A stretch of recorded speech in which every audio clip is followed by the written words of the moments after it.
Hey everyone, welcome back to WonderGod. What if the one who was forgotten, the one who was ignored by everyone, returned with a power no wizard could ever hope to match? In today's story, we dive into fifth part of What If Harry Became the Mastermind Who Outsmarted Voldemort. Here is short summary. Harry stops reacting to Lord Voldemort, and starts controlling the game. With strategy and deception, Harry Potter becomes the mastermind behind his enemy's ultimate defeat. But before we begin, if you enjoy stories like this, make sure to subscribe to WonderGod and share it with your friends, because it really helps the channel grow. Now, let's begin the story. Counsel me not with regards to Muslims. Before I had ever spoken a word against them, before I knew they were more than those guys with oil, before I even knew their name, they had sentenced me to death, because I belong to not one but several groups they have targeted for destruction. And, unlike me, they are not joking when they talk about destruction. They have proved with fire and carnage they mean what they say in real life when they talk about killing someone, or groups of people. They strap bombs to little children and send them off to murder pregnant women, then cheer the news of their success. After the first 1,000 times you'd think they'd have convinced people that they mean it. That they may really, truly kill me is something that I have been forced to accept. They will have to put up with me joking about them dying instead. Standing in the tallest tower of the incomplete castle at Godric's Hollow looking out over the night with glass binoculars charmed to serve the same as Muggle night-vision equipment, James and his friends watched the progress of the Dark Lord's invasion force. 5 children, Harry and his 4 girlfriends, came charging up the steps and snatched up spare sets of glasses left out for them. Are we late? Nope. Things are just about to get serious. A certain dog grinned. Looking out over the units in motion, Harry had a tender moment of nostalgia, and spoke. Ron will be sorry he missed this. He's good at chess. His father gave him a strange look. Why does everyone assume that being good at chess makes you good at strategy? All of the generals Napoleon crushed were masters of chess, moving a unit here or a unit there and expecting their enemy to do the same. They were totally unprepared for this short guy who'd never played the game charging them with his entire army. James turned back to look over the field with his charmed binoculars, saying, one of the reasons he had so many early victories were his enemies were all chess players. That game teaches you all the wrong instincts when it comes to actual war. He insisted. Chess has no variables. Remus explained, while also keeping his attention focused on the battlefield that was due to blow up any moment now. Every piece has exact and specific moves, on a tiny playing board that's exactly the same every time, with no terrain, weather, ill luck, bad supplies, good positions or communications problems. And everything is known at all times, there are no secrets of any sort. You couldn't ask for anything less like war than a game of chess. James snorted, his prankster pride offended that his son had such a moment of idiocy and determined to correct the error. War is nothing but variables. Outflanking enemies, hiding in forests, getting lucky breaks, supply problems and looting, morale problems and units that refuse to act or do whatever it is they're supposed to do because the local command structure got its wires crossed or some arrogant A.S. decided that he knew better than to do what the entire rest of the army was depending on him to do. No deserters give away plans, no betrayals by subordinates, or disease outbreaks taking down entire units for weeks, all of which have decided more wars than the pike. Also, both sides in chess have exactly the same force structures. James ranted, upset by his son's ignorance on this point. You couldn't point to any significant battle in history where that was even close to the case. But chess is almost farcical about the extremes to which it pushes it. Everything for both sides is precisely identical. You each have the same amount of precisely identical troops with exactly the same moves, the same space to maneuver and in completely arbitrary boundaries. All of which are as far from real-world conditions as it is possible to create. And there are no options like digging in or fortifying, taking out an enemy with ranged weapons, sneaking into his camp in the dead of night, letting him get heavily dug into a defensive position, then marching around his field army and taking the city behind to cut him off from supply, or, really, anything that resembles real-world tactics at all. Or even just failing to take an objective. That happens all the time in actual war. But failure to take that hill, or even deliberate defensive action is completely impossible in chess. In real life, 300 Spartans occupying a strategic pass were able to stop the entire Persian army from invading. In chess, if it is legal for your pawn to move into an enemy's square, he can take that square guaranteed, every time, no matter what it is guarded by. Really, you couldn't ask for a worse simulator for wars than chess. Toss a bunch of rats a hunk of cheese and you'll learn more about war. James settled down, having said what he needed to. Sirius grinned in support of his friend.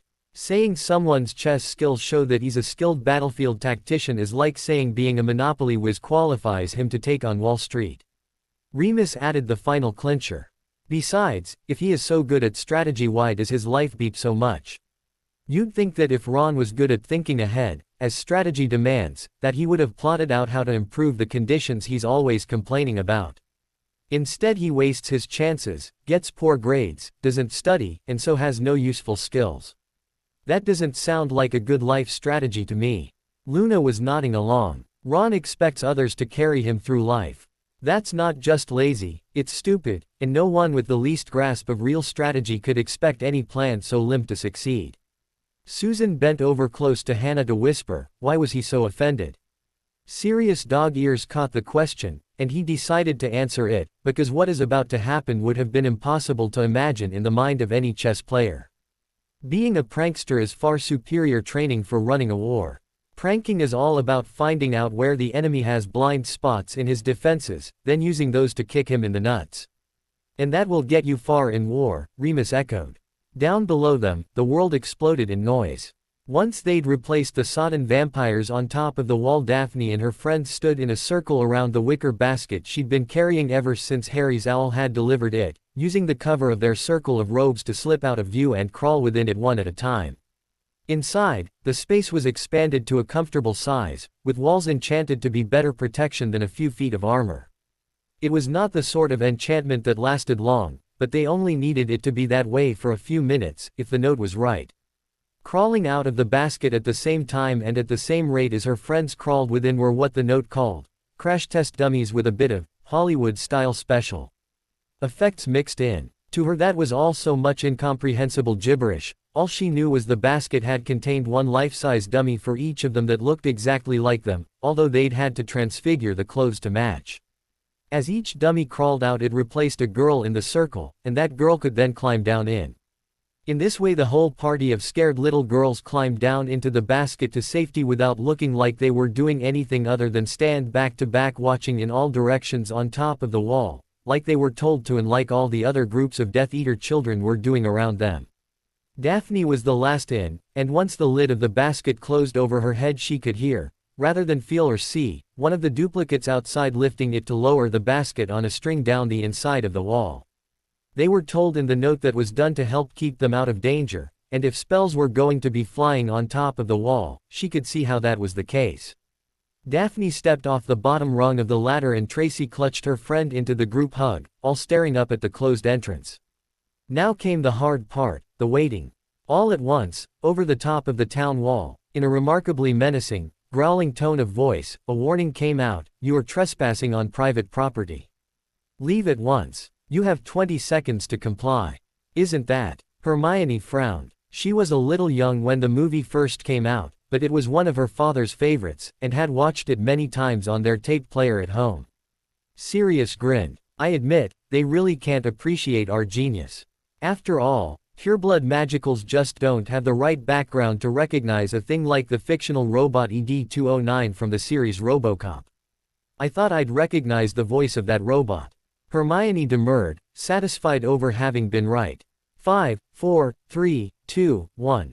"I am now authorized to use physical force," the droids growled out in hostile, distorted voices, and suddenly there were dozens of them that sprang into place all over the wall, surrounding the groups of Death Eater children who were stationed there in frightened little clusters. Her friends were goggling at them. There was nothing cute about the droid. It looked hard and mean and downright military, gunmetal gray with twin cannon pods on either side of its brutish head. Every move and gesture oozed hostility as the things flexed their gun pods, orienting on the targets. Not, of course, that an average pureblood even knew what a gun was. The studio had life-size models. "We paid the prop shop for a few extra, and duplicated them, animated them, then hid them using shrinking charms," James explained. "They've been there all night long, waiting for our signal. At that moment the 20mm cannon on either side of the droids' heads opened fire, and suddenly the very intimidating growl was the least intimidating thing about those droids. 20mm was a very respectable round, even if you were an armored vehicle other than a tank. Bodies pulped and splattered under their fire, faces blowing apart and limbs flying free of bodies shaking under continual blasts, chests, legs and entire torsos turning red in craters under force of repeated bullet impacts flying all of the way through bodies. Both Hannah and Susan shrieked, dropping their glasses to fall down to their knees and huddle against each other. "How did you get guns to work with magic?" Harry asked dispassionately. "We didn't." James grinned as he answered. "It's just light and noise. But it looks like they are firing guns. You'll note the only ones actually being hit are those children you sent care packages to. The ones who aren't really standing there. Because they are at this very moment hiding out in those baskets you sent, replaced by dummies you also provided." His father gloated. "We loaded the dummies with blood bags rigged to explode at the same time as the gun blasts fired. It's an old Hollywood trick, but very convincing, if a little graphic," Remus observed. "Magical firecrackers are going off around the feet of everyone else, complete down to leaving little divots in the rock. Such a situation is a great way to absolutely destroy their morale." James observed cheerily. "You can get arbitrarily large numbers of arbitrarily tough people to run away if you scare them badly enough. That's how Voldemort won his first war. And individually we're convincing everyone out there to be terrified of these things, because people are blowing up all around them." A few shield spells sparkled among the distant fire and explosions. None of them, oddly enough, cast by dummies who were blowing apart like popcorn. Junior Death Eaters loyal to the cause were also seen leaping off the wall. Remus calmly offered, "Every individual inherently believes that he is special, and is perfectly willing to believe that he has been miraculously spared from an otherwise certain destruction, and so it doesn't detract from the realism at all to have a number of them unhurt, even a large number, because every one of them is willing to believe, I was lucky enough to survive." More importantly, Sirius stressed, all sorts of good Death Eater heads of family, who are even now coming up in the third wave, are watching their progeny torn apart before their very eyes. He licked his lips proudly. "Or so they think. Many of them have spells or ancient compacts forcing obedience out of their children. So, since no one gives orders to those they think are dead, none of those will be invoked." This was perhaps the only way to handle a large-scale defection of those who didn't want to be marked, without their Death Eater families forcing them to take it anyway. "How did you avoid those control spells?" Hermione lowered her glasses to look at him. "The family sponsored him," James answered calmly. "My dad interceded for him, taking over legal responsibility for him, with his permission. It put him out of the running for inheriting the clan head position, unless all the other blacks disqualified themselves. But it was worth it," Sirius growled out. "But since that family doesn't allow daughters to inherit, and Regulus got himself killed, he inherited it anyway." Remus finished. "Impossible to do it that way now that the courts aren't working, or are openly in the pocket of those loyal to Voldemort," James commented. "So very publicly, very graphically faking their deaths was the next best thing." He shot everyone a very pleased smile, saying, "We have just stolen half of the next generation of Voldemort's reinforcements right under his nose. I notice some clusters are being wiped out entirely, some only in part," Luna noted professionally, being very interested in the topic of innocent young things escaping the control of older Death Eaters. "Some traded out on the wall itself, others in their tents beforehand. It all depends on when they could slip away for a moment of privacy to let their double take over," Remus replied. "It was all in the note they got. Some had groups of friends that could all slip away together, others had to do it under the eyes of watchful pureblood loyalists, that's all. But the illusion is more complete for the fact that not all groups are being wiped out entirely. Actually, I note it's more the girls who are getting killed by this," Hermione observed through her glasses. "With the recent marriage laws, they have more cause to dislike the rule of their pureblood overlord. Would you want to marry some ancient, ugly toad just so he could beget a few heirs to his line?" Harry responded. "Best way to escape an engagement you don't want is to die," Luna quipped. "Under their present law, it's the only way," Harry stressed. Hermione smirked, looking through her own glasses. Then I observed quite a few of those girls were apparently unhappy with their future spouses, as I can hardly pick out a girl who isn't flying apart in pieces out there. Even Pansy, who I'd thought was as loyal to their cause as they come. We'll ask her later what changed her mind, Harry informed her. Shish, his father interrupted. The next part's about to begin. Gathering about the prefab wooden buildings that looked suspiciously like mobile homes, but which their maps marked as troop barracks, the slightly moist vampires of the advance squad positioned their moldering selves. They would have been significantly less confident of the whole deal if they knew that Flint's brilliant attack plan had been given to him, in every detail, by the Marauders. Harry burst out laughing when his father told him the news. Hey, James defended, lowering his field glasses. Most generals spend most of their careers trying to figure out what the guy on the other end of the battlefield is thinking. It was just simpler and quicker to tell him what to think, is all. It's not like they had any great ideas for it to compete with.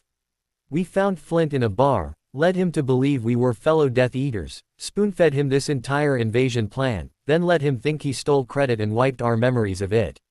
Easy. We had to work harder to prank their dorms. Helps to have a counterspell for the obliviate that you can cast ahead of time, Sirius gloated. Then all you've got to do is learn how to look confused and bang. Your mark is convinced he wiped your memory. He then demonstrated, aping a completely befuddled look.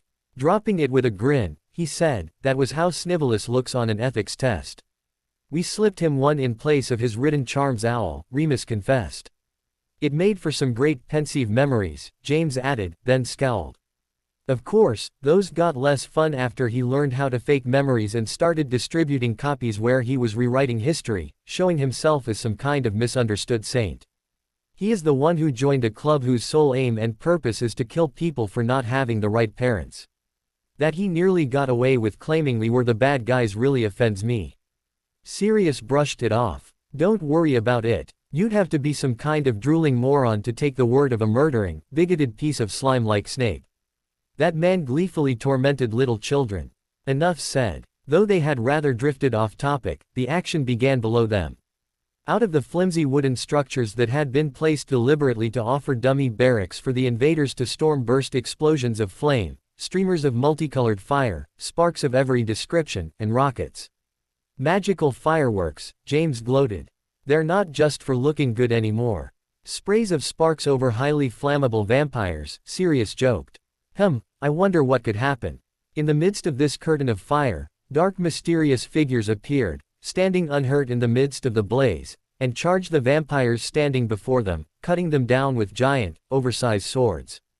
Dumbledore's nerves shrieked out their agony as his back got sleeted with so many spines that from behind he looked furry. The best dragonhide he was wearing prevented the sleet of magic needles from slicing all of the way through him and turning his organs to paste, but due to the numbers it could not stop them from finding seams or gaps in the hide, and the needles that struck through that were agony. In some dull corner of his mind far removed from the pain, Dumbledore had cause to wonder why anyone had planted a silverthorn spruce in the middle of a town, completely missing the fact that the notoriously dangerous magical plant was only firing at him. His anti-arrow shields did nothing to stop them, of course, seeing as how they were magical. Dumbledore struck the ground like a sack of flour, rolled from the force of a follow-up blow and was caught up by the ankle by the branch of a whomping willow and flung through the air before he could catch a breath.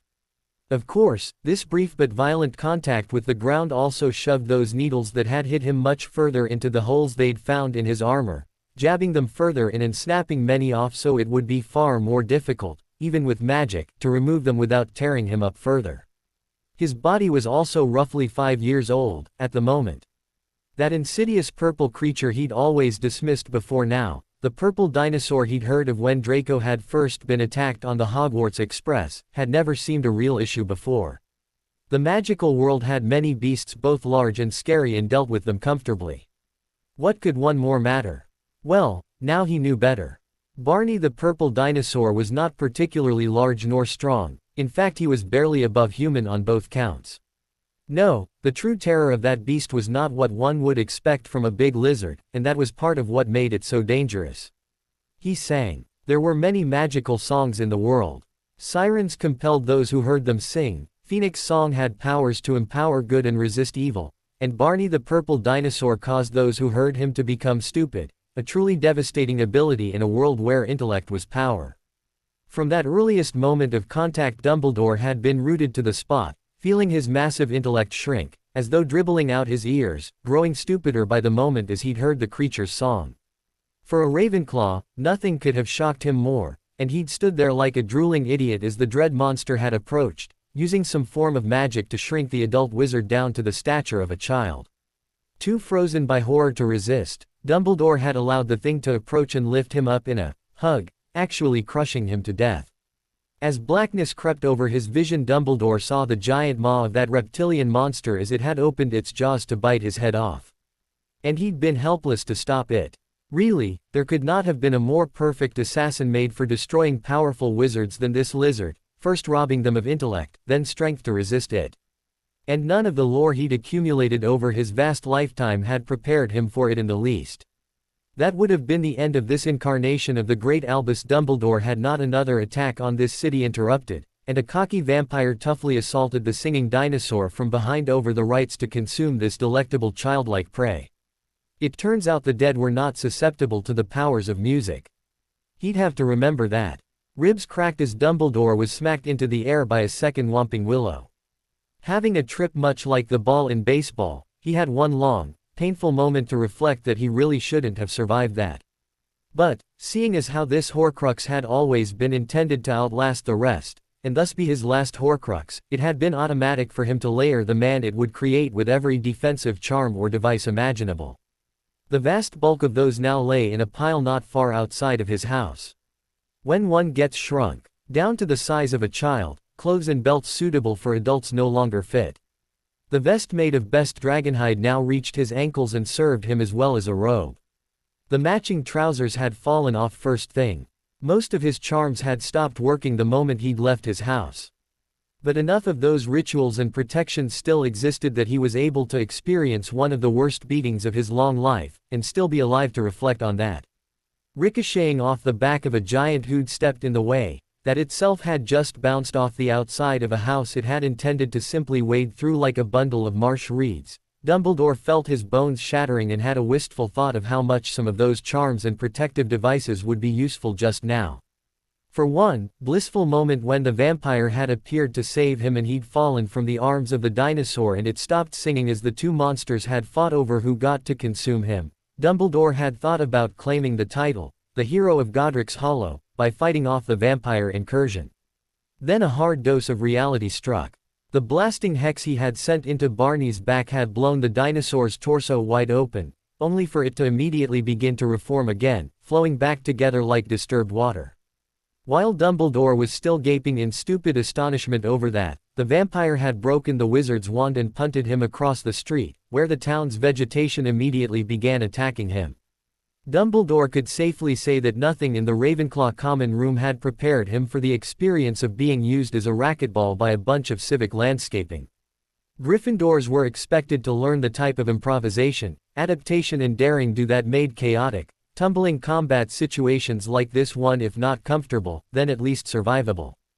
However, nothing like this had ever been expected of Ravenclaws, or Slytherins for that matter. A great deal has been said about the traits seen as the signature strengths of the four Hogwarts houses, but a great deal less has been said about their associated weaknesses.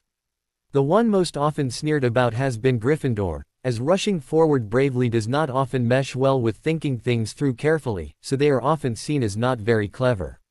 There were exceptions, of course, rare individuals such as Hermione and the Weasley twins, and now including Harry, who could mix the two qualities. But those were the exception, not the rule. However, Gryffindor House was not the only one whose celebrated traits clashed with certain others. The ambition of Slytherin did not mix well with loyalty. After all, if it's you or me at the top, and I'd much rather it be me, then I don't much care what happens to you, do I? Once again, there were rare exceptions to the rule. But it was the rule, not the exceptions, that shaped the character of that house, and most of them were about as loyal as the snakes that were their emblem, which was to say, not in the slightest. Most could not even conceive of sacrificing their own interests to serve a greater whole and would turn on anyone for the right advantage. Loyalty simply cannot exist under those conditions. But though those two houses often had the most attention focused on them, there were others. Anyone who thought much about Hufflepuff House often dismissed them out of hand, as their loyalty prevented them from having much ambition, thus they were considered duffers, not liable to accomplish anything.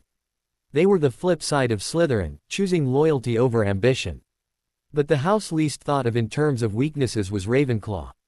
The desire to think things through carefully did not suit itself to rushing into situations that were chaotic and often dangerous. Thus, while they were generally thought of favorably by just about everybody, a Ravenclaw was at his worst in situations where he wasn't able to think things through carefully. Situations such as, combat.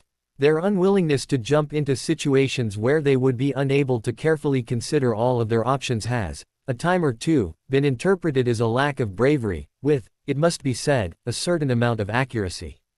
They disliked and tended to avoid any fast-paced situations, as not giving them enough time to think, and combat, to be successful, must always be fast. Albus Dumbledore was in many ways the quintessential Ravenclaw. He could outthink entire generations of his peers and had amassed a terrific amount of knowledge. But he was not one of those rare individuals who could also, at the same time, overcome that house's weakness. He got confused and flustered when he hadn't planned out his actions ahead of time. In situations where he had the luxury of selecting the playing field and pieces, controlling the assorted variables and could plan things through in advance, he could dismantle the likes of Voldemort and make it look easy. Caught with his britches down, on the other hand, was an entirely different story. One of Dumbledore's less-known weaknesses was he did not improvise well. A Gryffindor, trained to go forward boldly, would rush ahead and probably do okay. The crystal clarity that comes from seeing your options shrink and knowing you had to fight for victory was familiar to most of them. On the other hand, seeing options shrink and disappear before they had decided on which were the best ones to pursue often caused a Ravenclaw to panic. Dumbledore was panicking. He had every reason to already be dead and the situation was not improving. Nevertheless, he remained too stupid, hurt and confused by all he had suffered to even recognize when Aberforth apparated in, overcoming the wards against that by sheer, personal power, summoned his brother out from the Whomping Willow's version of baseball, and apparate out again. Harry would be fixing those wards to block out Aberforth's signature before the sun rose, as you simply can't let an enemy wizard that powerful enter and leave your base of security as he pleased. But that version of the headmaster had gotten away, rescued by his brother and taken off to parts unknown. The Marauders were not yet done pranking the opposing forces to death, in literal fact, of course.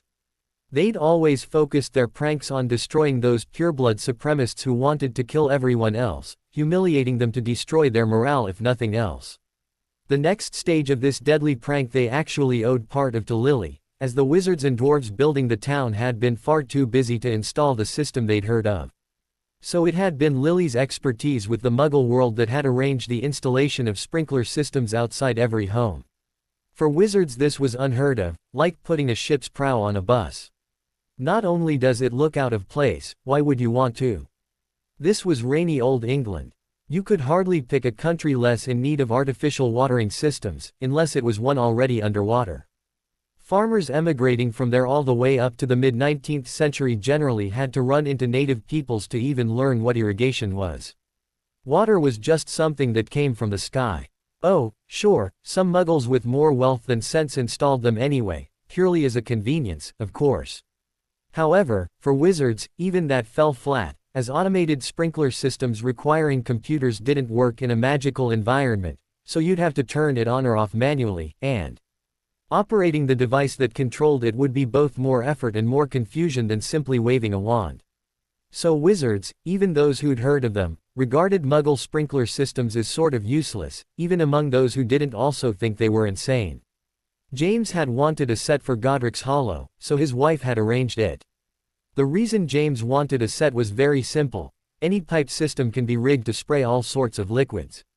Not just water. By bringing in a couple hundred Muggle sprinkler installation companies from the American Southwest, charmed not to notice any magical goings-on, and offered bonuses for early completion, they'd gotten the whole town rigged in a matter of days, with some even offering to come back and lay sod or other landscaping. But the pipes were what James was after. Rig a nice holding tank behind the system, then whatever you transfigure the water in that tank into is what your sprinkler set starts spraying when you turn it on. Voldemort just used far too many vampires not to trigger all sort of gleeful thoughts among the marauders about what could be sprayed from nozzles coming out of every lawn. Those vampires had invaded and clustered about the fake barracks just before the fireworks went off, and that was all that was needed to take care of the bulk of those blood beepers. Sprinkler systems began spraying flammable oils all around them, igniting hundreds of jets of what were basically flamethrowers going off all across town, suitably charmed so the systems themselves didn't explode. The landscaping, currently made up solely of dryad trees and bushes, didn't care, as they were immune to fire, as were those villas. So the only things out there to burn were the invaders. And the stacks and stacks of firewood they'd conjured.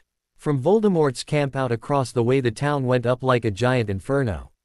To all appearances, the whole city was aflame, fires rising so high above the rooftops that they became clearly visible above the wall and even over the artificial hill they sheltered behind. Blasts of heat hit the advancing troops, causing them to falter in their advance, and junior Death Eaters flung themselves, burning from off the top of the wall where they'd been holding out for reinforcements, leaving the flaming bodies of their comrades behind. In moments the advance turned into a rout.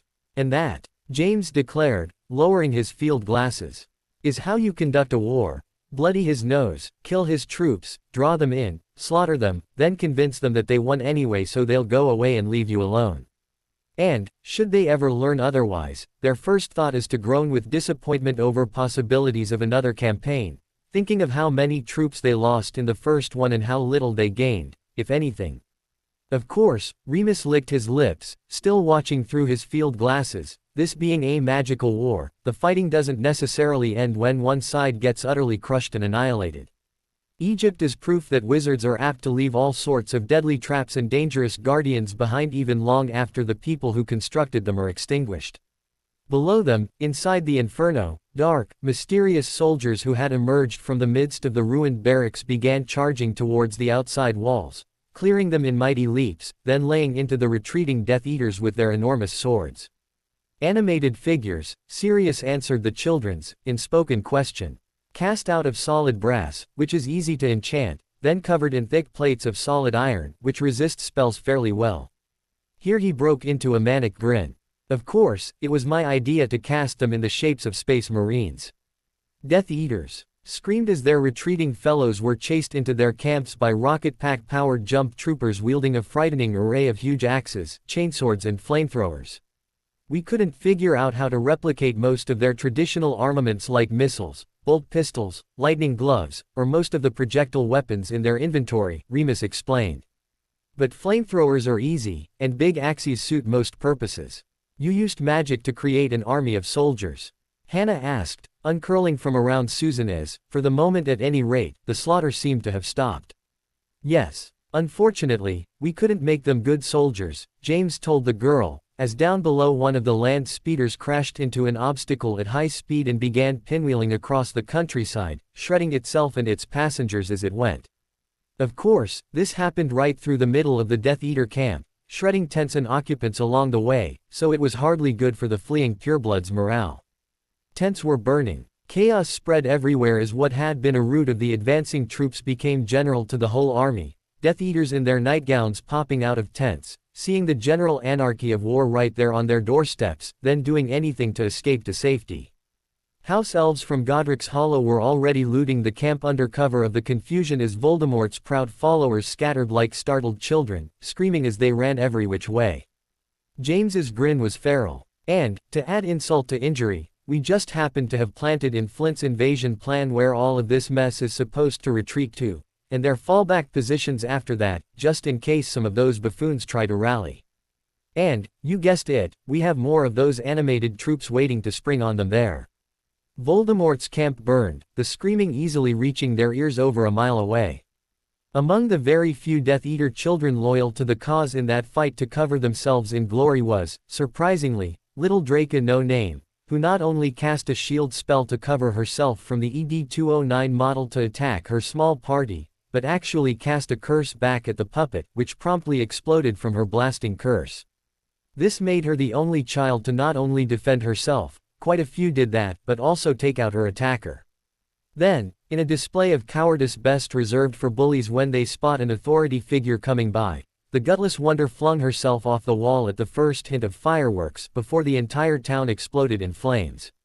This would later be entirely attributed to good judgment on her part during her later retellings of the story.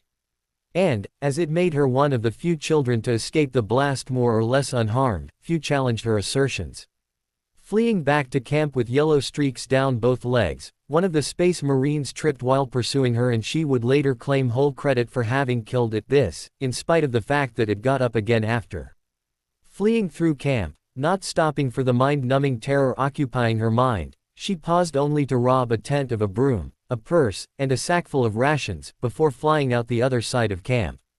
She would later attribute this great glory to her tactical expertise and wisdom in having figured out the rally points had been compromised, instead of the white-knuckled terror that had possessed her at the time, wiping out all thoughts of her fellows. Luckily, she'd stolen enough galleons on her way passing through camp to have purchased a complete new wardrobe, so their no incriminating stains didn't give her story away. Also, with so many purebloods newly dead, she was able to purchase herself a manor. And an elf to go with it, which raises the question of just how many tents she robbed on her mad dash through that camp.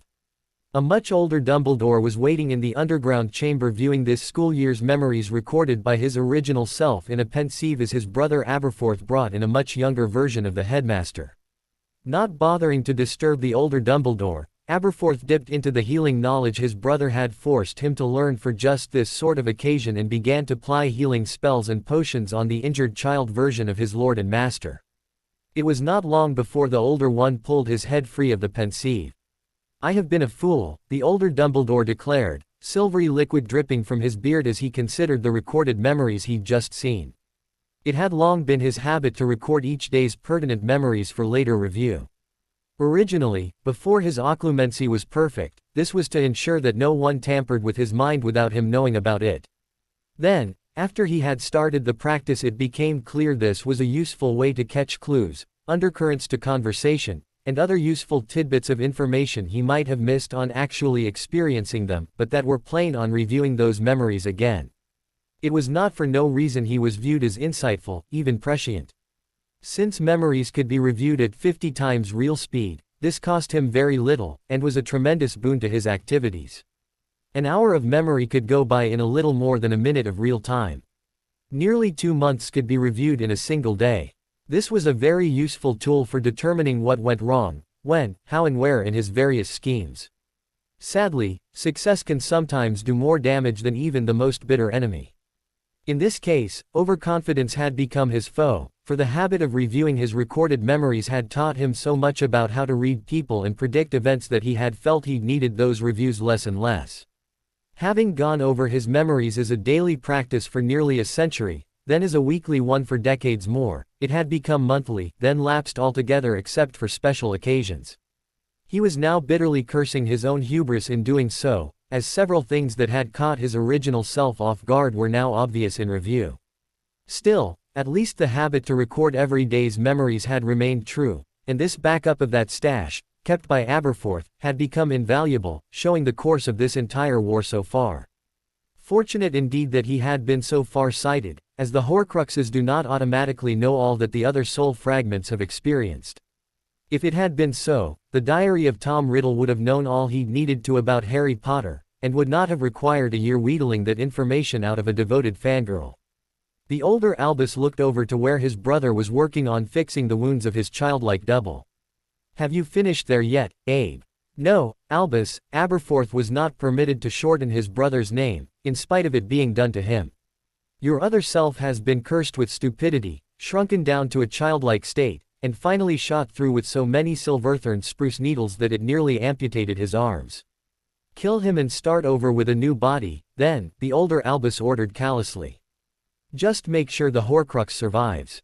Nodding wordlessly, Aberforth abandoned his healing efforts and picked up a butcher's cleaver. One whack and a spurt of blood later, and a head went rolling. Aberforth then left, returning with the Horcrux egg rescued out of Godric's Hollow moments later. A trifle crude, but better to start over with a new body, the older Albus adjusted his collar as though he'd ordered a cup of tea, looking down proudly on this great crystal egg. As his last Horcrux created, one intended to preserve his life long after the others had gone on, he had gotten a little creative with this one and it had powers and abilities beyond the ordinary ones. Frankly, it made him consider upgrading his remaining Horcruxes to possess the powers he'd invented for this egg. In fact, he thought he would. At least the active ones, anyway. No need to alert a secret enemy to all of his life stashes by leading him from one to the next, obviously. But for those already active, it was a sound plan. Moments later, Aberforth had revived the second Albus. Put the memories in the pensieve, the older Albus ordered the now newly revived one, watching as his younger self obeyed. It was easier, more complete, and faster to watch those memories of the event than it would have been to ask what had happened to him. Moments later the older Albus was pulling his head free of that experience as well, scowling as he informed his brother and younger duplicate in the room, "Well, it follows the pattern of all the others. Sudden, massive violence of a largely non-magical nature. I can't tell you how many times our original self has been killed over the past nearly 2 months by such means. Traps in his chairs at the office or great hall, great swinging weights, stones dropped from above or traps in the floor beneath. They are all depressingly ordinary, really, which must have been what caught us off guard. Magic we know how to detect and expect." He made a disgusted sound over his original self having missed the pattern. It was so obvious in retrospect. Then again, it was possible to be too close and too caught up in a problem to notice obvious details like that. He'd had that type of problem before. It was one of the major reasons why he had taken to reviewing his memories thusly. Well, he needed no better evidence than this that he ought to get back in the habit. "So, you know our course forward?" asked the information-starved double from the Godric's Hollow house. Obviously, the older Albus just rolled his eyes. "It's quite simple, really. Our original self worked it out ages ago, he was just too off balance to act on his conclusion. There was a prophecy given, by an agent of our enemy, actually, that named us an old, white bumblebee, that had become a spider. And, as a spider, we were mere prey for this new foe she called a chicken. The answer was as obvious then as it is now. If we are to be prey to this enemy as the plot-weaving spider, as the last nearly 2 months proves to have been so, then it becomes time for us to follow the destiny of another of our names, and become the wolf." The other Albus pondered this, while Aberforth was too well trained to speak unless addressed personally, just like the servant he was. Having recently spent a day reviewing the whole course of this losing war, the Albus copy brought to life by his brother Abe currently had seniority. He had all of the information the Godric's Hollow duplicate lacked, and thus the most information to act upon. Information was something the Dark Ravenclaw respected greatly. This older Dumbledore rubbed his forehead thoughtfully. Despite coming to this conclusion, however, our original self simply allowed the tide of events to carry him on as he had been doing, proving himself the spider as he focused all of his attention on scampering about, attempting to repair all of the many holes and rents torn in his web of plots. Doing this, he remained prey, as was proven by the many times this enemy continued to kill him. The younger double looked to this older one earnestly. It need not be said that most of the knowledge and experience of any copy of Albus Dumbledore was that of the original, the ability to plot and plan and scheme. "Then how shall we proceed? The wolf is 2 things a spider most certainly is not," the older Dumbledore continued, rubbing down the bridge of his nose. "1. He is a pack animal. We are more accustomed to solitude and privacy, keeping our secrets safe and confiding with no one. That is the behavior of a spider, and it must change." The younger double's eyes widened as he saw through to the older clone's reasoning. "Yes, that would be a departure for them, wouldn't it? The other is the manner in which they take prey," the older clone continued. "A spider favors traps and ambush. Even those that do not build webs are hunters who prefers to lurk in ambush to take prey by surprise. Whereas a wolf, on the other hand, takes them by his power. He is a warrior, first and foremost, who is not afraid to engage even foes stronger than himself, trusting to his tactics and his pack to carry him through the fray." The older clone gazed off into the infinite distance, as if not seeing the walls of the private vault surrounding them. Our original was well served by his secrets, and when those secrets came under attack, he spent every effort to repair or conceal them over again. It was this massive thrust of focus that left him off guard for the continual murder attempts he suffered. If we are to succeed where he has failed, we must do one thing: except that those secrets are gone. Not all our effort can bring them back. The cat, to use an old expression, has been let out of the bag and we cannot put it back again. Our secret status as a Dark Lord is now fully known the world over. We must accept that and move on, to become the warrior. To become the wolf. Greece was a land of ancient magic. The roots of Western magic were inextricably tangled up in that land. What had not been inherited from the Egyptians had largely been invented here. Of course, the land had also been some of the most fought-over territory in Europe's long history, so not much of that survived, and what did was ruins. Some of what did survive, however, would have sent chills of horror down the spines of any right-thinking mage. Albus chuckled to himself at the thought of it, standing on the banks of the river Styx, staring out over those black and placid waters to see the castle of Hades on the other bank. The last wizard to have held the post of Charon was, of course, long dead and decaying in his grave, and the boat did not run itself, so there were precious few ways of crossing. Which, Albus chuckled once again to himself, may have done a great deal to explain why the citadel of Hades had survived. It had most certainly not been spared for the love that native Greek wizards felt for the place. Nor even the invaders, really. Greeks had fought Greeks over this countryside for thousands of years as one city-state waged war on another. Then came Persia, Philip of Macedon, Alexander the Great, Rome, Celts, Byzantium, Attila the Hun, Goths, Vandals, Visigoths and countless others on up to modern times. And those were just the recorded wars. More blood had been shed in Greece than in all the rest of Europe, by some accounts, just for the fact that it had been going on over a much longer time. Some scholars disputed that, of course. Perhaps, but whatever. The Greek wizards masquerading as gods had established a long and bloody history long before creating this wonder. That it had been sealed by Roman order was of no concern to Dumbledore. Those records had only led him to rediscover it. The fact that armies had clashed and clashed again overhead, on the plains and fields above this cave system had only served to strengthen the death magic about the place. That it had lain unharvested for so long only made there be there that much more in store, a veritable vault of death energy that had been accumulating deposits for well on 5,000 years. Even on this side of the river, the energy store untapped and undimmed by those mages who'd once siphoned off that power to use in their various wonders and projects held marvelous potential. Of course, now no one dared try. The last wizard who had made the attempt had found the energy far too great for those ancient, rediscovered rites he had been using, and in his discovery had become the world's first Dementor, and unleashed the Black Plague across Europe, killing by various reports between 1 3/4 of the entire population of the continent in a glorious 5 years of disease and misery before the tap shut itself again. A part of Albus wanted to throw wide the floodgates on this power just to see what would happen. But no, he would save that for his final, retributive strike. Spells would be laid down that, should his final Horcrux be destroyed, the gates of Hades would gape open wide and plunge the earth into. Well, Albus had to admit he didn't quite know what it would plunge the earth into.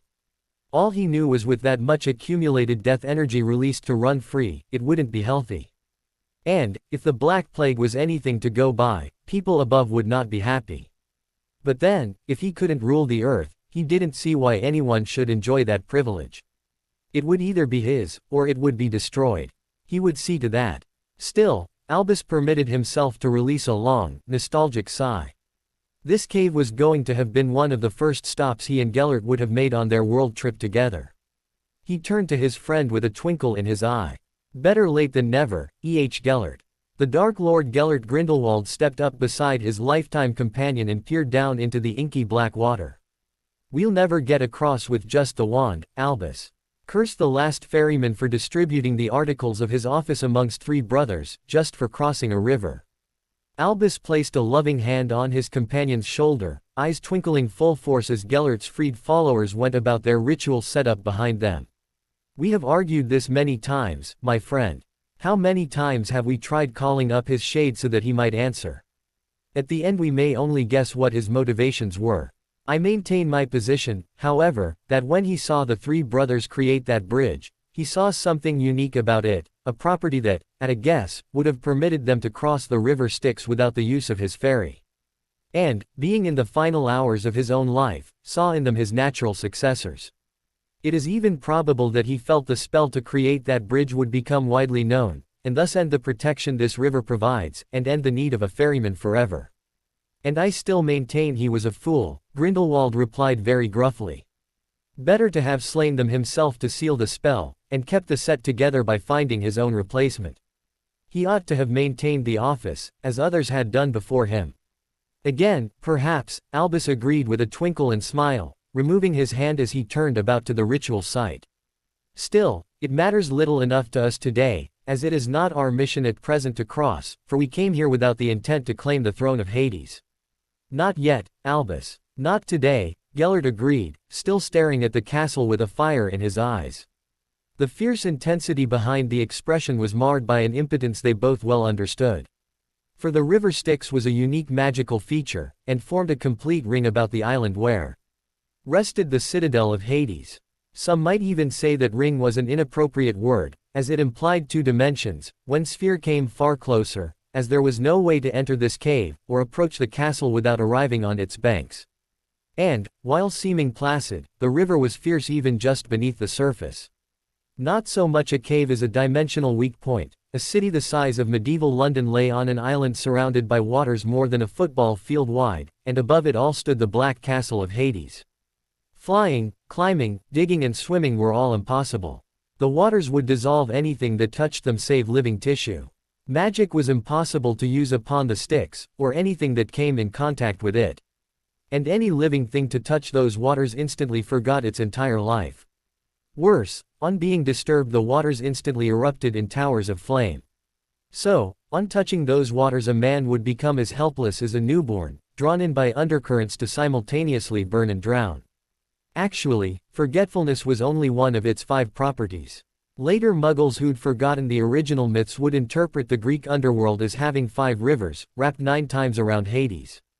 In truth, well, Gellert was an expert, but even he had to admit he didn't know it all. But he knew enough to know the water had at least 5 major properties. The wrapped 9 times around probably referred to being unable to circumvent the river by any known means. The rocks of this chamber would resist any known spell, and no one knew why, but flying was impossible in this chamber, even for a bird animagus. The air was heavy, such that not even a rock thrown by a giant would go farther than a handful of feet, and the cloak of ancient magic hanging about the place stopped portkeys or apparating better than wards. Elves wouldn't come near the place. The only means to cross was one boat, a boat they could all see tied up on the other side, and that would resist any magic known to man save for the command of 3 specific objects used together. Objects that Gellert and Albus had been searching for since their shared use together, as the keys to gain the powers stored up in the castle of Hades.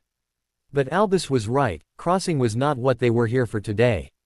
Grindelwald turned away from the visions of glory that possessed him every time he looked upon that castle, to where the fudge was already blubbering. But, Albus, whatever are we here for? Surely you know the dangers of this place. The former British Minister of Magic was already turning his bowler several times over in his hands, glancing about, half panicked that maybe the walls of this dark place would reach out and bite him. His former Undersecretary Umbridge was taking things much calmer, Gellert noticed. Now she had some real potential, in his eyes. But Albus was right, having on their side the last man to be Minister of Magic over Britain before the Troubles broke out gave them a semblance of legitimacy. A priceless advantage in any civil war was a claim to the throne. Even a tenuous or easily dismissed one clouded the issue and made it harder for your enemies to gather against you. And having Fudge's entire government in their pockets. Well, the man was useless, but he was cheap. Having been reduced to living in a rude hut in the Congo, not even rightfully there but having crept across the border, the man had been willing to join their cause for nothing more than a new bowler and a 3-piece suit.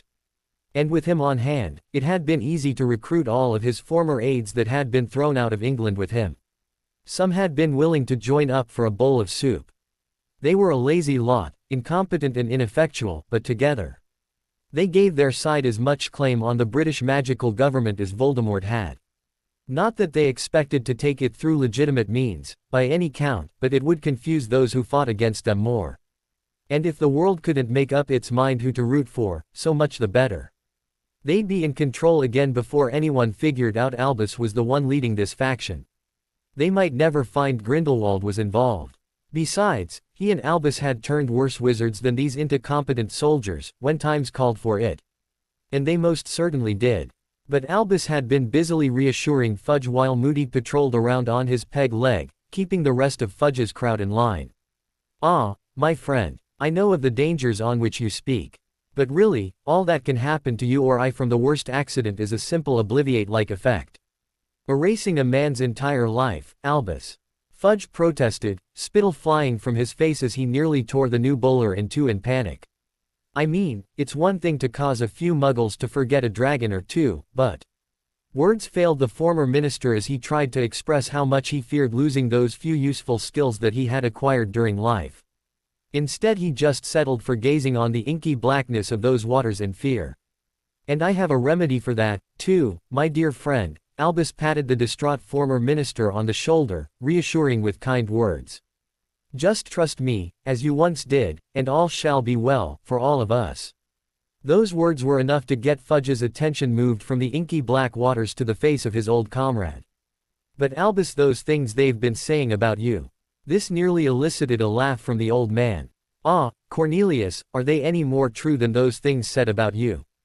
At that the former minister froze in unaccustomed thought. True, people blamed him for many things for which he did not feel himself responsible.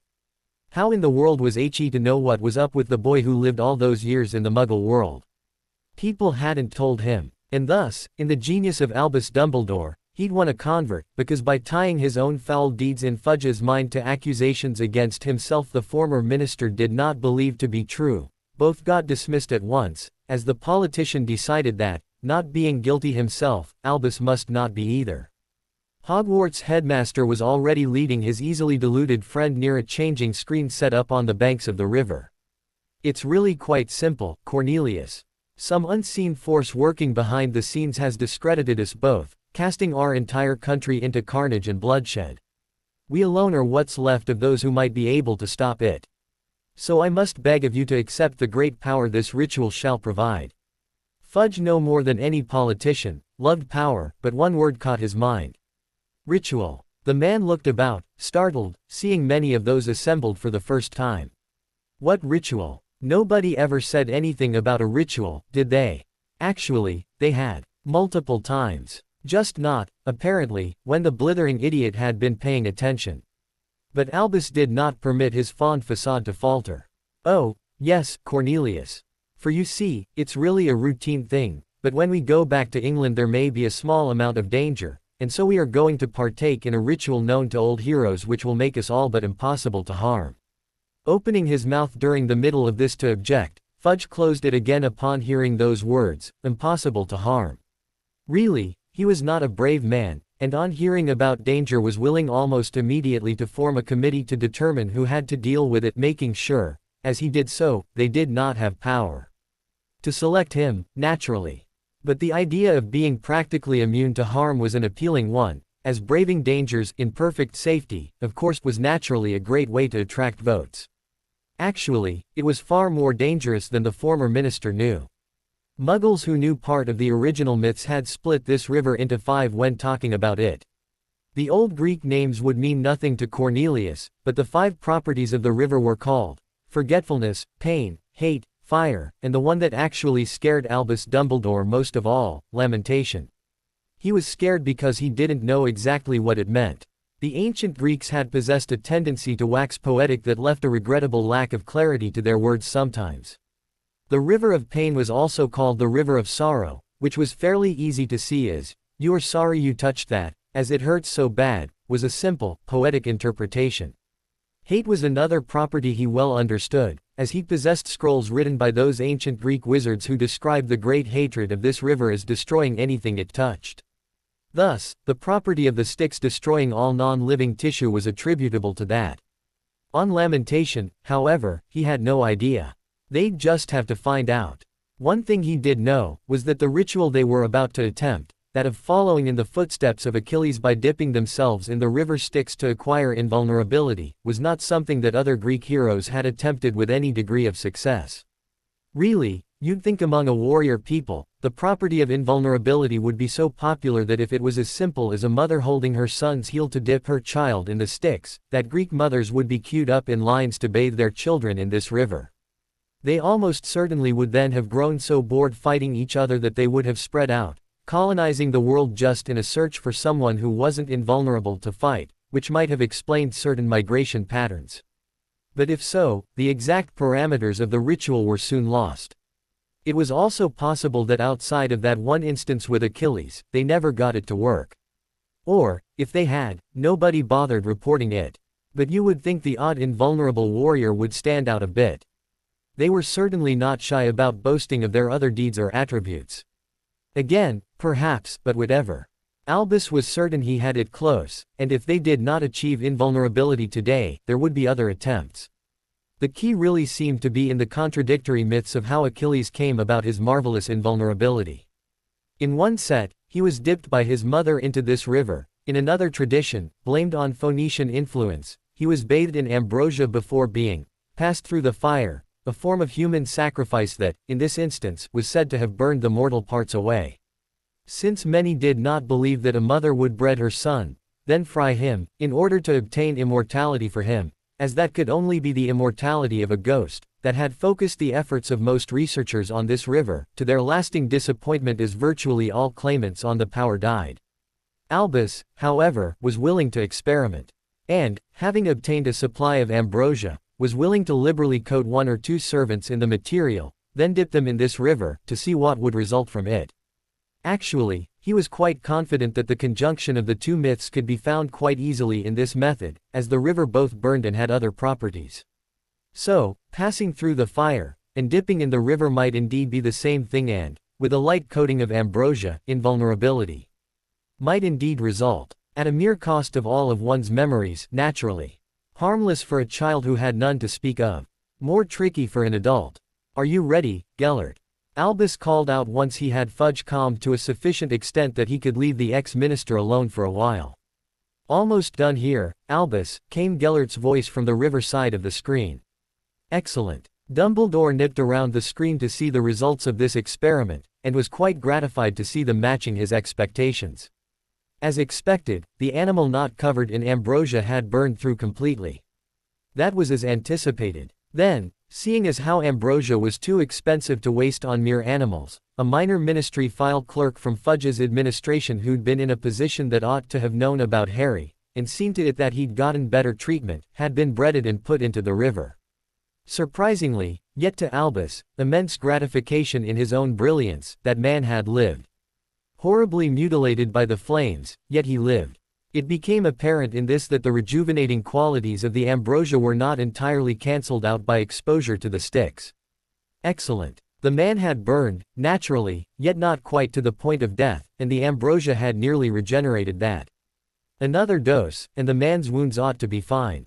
His memory was a complete loss, but that was as expected, really, although it had to be tested. Administer the Mnemosyne, Gellert. I am excited to see the results, and if it is indeed as potent as tales say. Mnemosyne was not actually a river. Instead, it was a potion named after the Titaness who'd discovered it. The ingredients were now all but impossible to find, but naturally, having been involved in the illegal trade of magical objects for more than an ordinary lifetime, Albus of course had a private stock of them on hand. He would be able to replenish current store from the much larger stockpiles he had in England, so was not worried about consuming some in this effort. When the minor ministry clerk came awake, sputtering and shouting over the indignation of having been both breaded and fried, Albus smiled, then cast a spell conjuring a large spiked weight to drop on the man's head. He survived. It had worked. Daphne. Tracy. The boy who lived lunged forward and hugged first one, then the other, then both of the startled Slytherin girls, laughing merrily and talking a mile a minute about events that had lost them within the first sentence. The weird thing was, both girls felt they ought to remember what he was talking about. Then it hit Daphne. Potter was talking about those books her father had printed about her and the boy who lived, referencing those adventures as if those stories had actually happened, and he was reminiscing with old friends who'd been through those events with him. At 13 the bee-owned Ice Princess of Slytherin was ready to consider herself very grown up, and put childish things like those adventure stories behind her, especially considering how much a disappointment the real Harry Potter had been. But then Harry casually flicked a hand and, with wandless magic, accomplished a trick he'd been doing all of the time in those books, yet had never demonstrated a proficiency for in real life.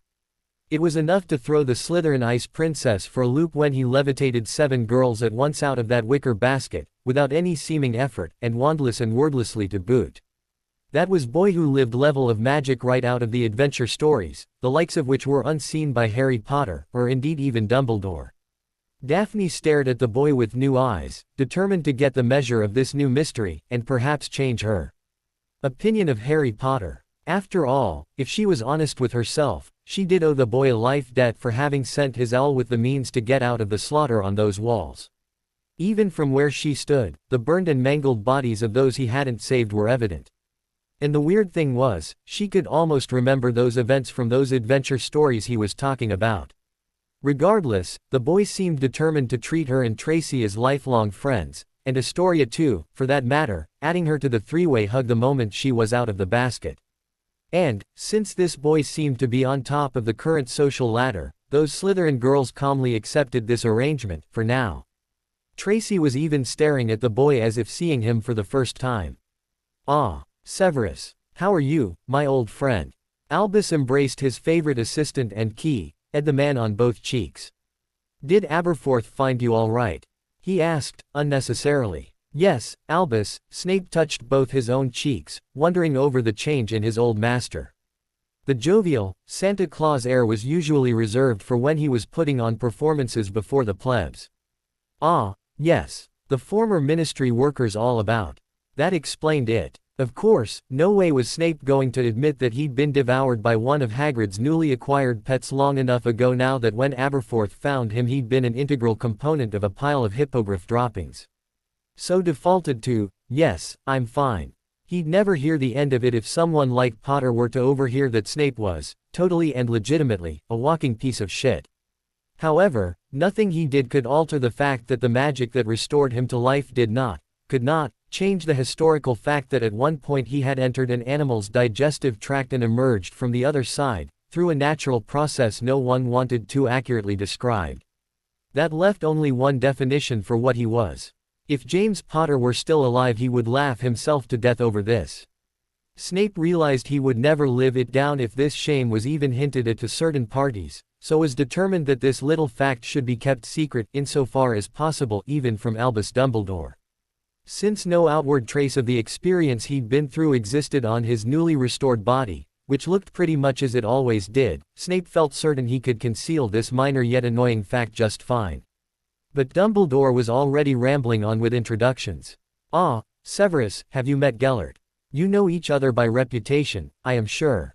Severus Snape shook the Dark Lord Grindelwald by the hand in a firm grip and with steady eyes. His legilimency probe was batted away by an expert, earning a token amount of respect beyond the mere reputation. He mustered a greeting in dry tones without sounding too sarcastic, charmed. Likewise, Gellert responded even more dryly. "Tell me, how is it?" Snape looked at Dumbledore, at a loss for how to ask, since his usual blunt rudeness would probably not be appreciated, and the sycophantic fawning that was his only alternative would be out of place here. "I don't hate the man." Grindelwald responded just as bluntly, then cackled. "How could I? I'd already lost the war. The Americans had seen to that. I'd thought I could keep them out of it. Then those stupid Japanese had to go bomb Pearl Harbor before we were ready for it. No, Albus waited until my defeat was certain, then got me a nice cozy cell in a prison I'd built myself." Snape took only a moment to figure that out. "A cell you'd devised for yourself?" he asked, raising one eyebrow. Gellert cackled. "Clever lad. Don't ever forget to leave yourself a way out of whatever you get into, boy." Snape unconsciously rubbed the dark mark on his arm, thinking, too late, and mustered a dry, "Yes. I'll keep that in mind." Grindelwald prevented himself from snorting at the young man's small mind, no doubt imagining some cell that had secret luxuries. Fool. Such things would have been discovered, and were inadequate in any case. No, the cell was designed to prevent the simulacrum he had rotting in it from being detected as anything but the real man, while Gellert had actually been dwelling in a palace that Nirmgard was designed to both protect and conceal. Even the prison guards didn't know. You can't imprison a scholar when he has books. He could afford to spend a lifetime or two under house arrest. With the research he'd been performing, and all of the stolen magical artifacts, lost, by the Nazis in there, he hadn't even noticed the time passing in that warren of treasure caves. The only thing he'd been aware of was his increasing power as his study and use of those artifacts progressed. In truth, he'd been somewhat reluctant to leave. He'd been thinking that after another 50 years that no one would even so much as recall his name in any useful fashion, and with the spell research and practice he'd been putting into training himself down there, he would have been unbeatable.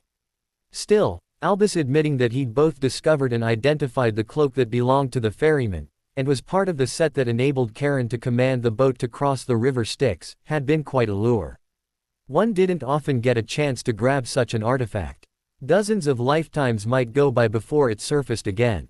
So he'd really been unable to resist the temptation, when Albus popped by to tell him of it, to join his lifelong friend in the hunt. And if, as Albus said, the world was ripe for the plucking, then he could move his own plans to retake it up by about 50 years or so. And he wouldn't be caught off guard so easily this time. No, Gellert had a house elf with a book budget go out regularly to the stores, and every time someone published a historical work dealing with his defeat, he'd read their commentaries and considered it. Having experts pick apart exactly why, how and when he'd failed had opened his mind to all sorts of things he'd missed when actually doing them. Better than Albus reviewing his life in a pensieve, in a way. As this way he got a truly unique perspective. And, reviewing the events they referenced in a pensieve, he could even tell when those commentators made errors in their assumptions. No, he had learned a great deal about how to do better next time. Nor was that the only life or military or magical campaign of conquest he'd studied. Heck, that Voldemort chap had even had an interesting idea or two, even though he'd made plenty more mistakes than Gellert had. Chap hadn't even really finished taking his own country. Still, he'd had some useful ideas, that, with a bit of refining, ought to prove most interesting. Have you identified the lamentation effect, Gellert? Albus asked his oldest friend fondly. Snape brought himself out of his own ruminations when he realized that the Dark Lord Grindelwald was speaking. I am fairly certain now the lamentation power is simply the detrimental effect this water has on virtually all magic to come in contact with it. Same thing happened with the boy who became a Dementor. Virtually no magic would work on him after that overloaded ritual ran so much of this energy right through him. I don't see any other power at work here we should worry about. Excellent, Gellert, excellent. Albus clapped his hands in glee. We should begin dipping your followers and mine at once, Gellert concluded, motioning forward one of the aged Nazi wizards about that had followed him once before, whose escape he had sheltered, and whom he'd called out of retirement for this effort. The old crowd of Nazis were really too infirm to be much use themselves. But the children he'd ordered them to have, and their grandchildren, had swelled his ranks beyond even pre-World War II levels. And, if Albus could spare some of that ambrosia he was flinging about in these experiments, even the old crowd could be restored to youthful vitality. Stuff didn't add a minute to your lifespan, but it did, and was meant to extend both the appearance and energy of youth up until the moment you croaked of old age. And it was good at curing old injuries, too. That could easily put an old warrior back into fighting trim, and Gellert had more than a few old comrades answer his call for assistance on this matter. Voldemort sat on his makeshift throne and seethed. Magical Britain was dying under him. At first it had seemed so easy. He'd been handed control of an army 3 times the size of any he'd ever dreamed of possessing. Everything had fallen into place from the start. The ministry and the public had been there for the plucking, just as he'd always known they would. The weak-willed sheep of the magical world had not even managed a token resistance. At first he'd felt he'd owned everything. But no, even that was imperfect. Because it was discovered shortly after that something like a third of the magical world had gone missing. Of the roughly 36,000 magicals they'd expected to find working as their new serfs in conquered Britain, Tom's minions had counted about 12,000 missing, even accounting for rumors out of Hogwarts of 9,000 magicals taking sanctuary there. And that still did not explain where most shops from Diagon Alley had gone to. Those crowds at the wizarding school were what one expected of refugees, mostly penniless folks who'd grabbed what they could on their way out the door, clutching what few remaining worldly possessions they had to their bosoms, waiting to be fed.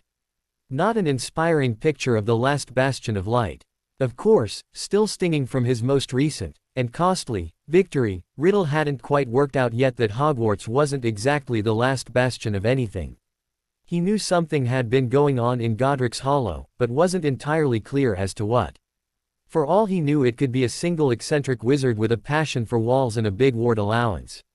He hadn't precisely gotten a good look yet, as even reading the memories of those few who'd survived the last assault were chaotic and filled with death. One thing he'd also failed to account for was none of the few surviving children, who'd been on top of the wall with a vantage to see inside, had been able to see for the darkness. Some part of him feared that places like Flourish and Blots and the safari and ice cream shops not long removed from Diagon Alley had found easy sanctuary in that town, where they were now doubtless destroyed by the fires that had consumed the place. He had no way of knowing they were still doing a sprightly business.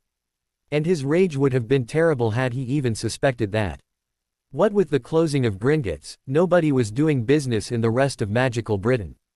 Another thing that would have driven him into apocalyptic fury was how glad those who'd moved to Harry's villages were for the vaults he'd supplied in the basements, as anybody who'd used them now had more cash on hand than some of the wealthiest Death Eaters. Not like the Death Eaters weren't going to try and change that. But still, the question remained, how? What fueled Voldemort's rage more than anything else was how helpless he felt to hold anything of worth together. Taking control had been easy enough. Managing it, once he'd done that, he was finding that impossible. No shops, no shopkeepers, and no gold had all been devastating enough. Now it was no longer just healing potions his followers were crying out for. The lack of basic supplies of just about anything was becoming crucial. One of his most loyal minions had been overheard negotiating how many loaves of bread he'd be able to sell his manor for.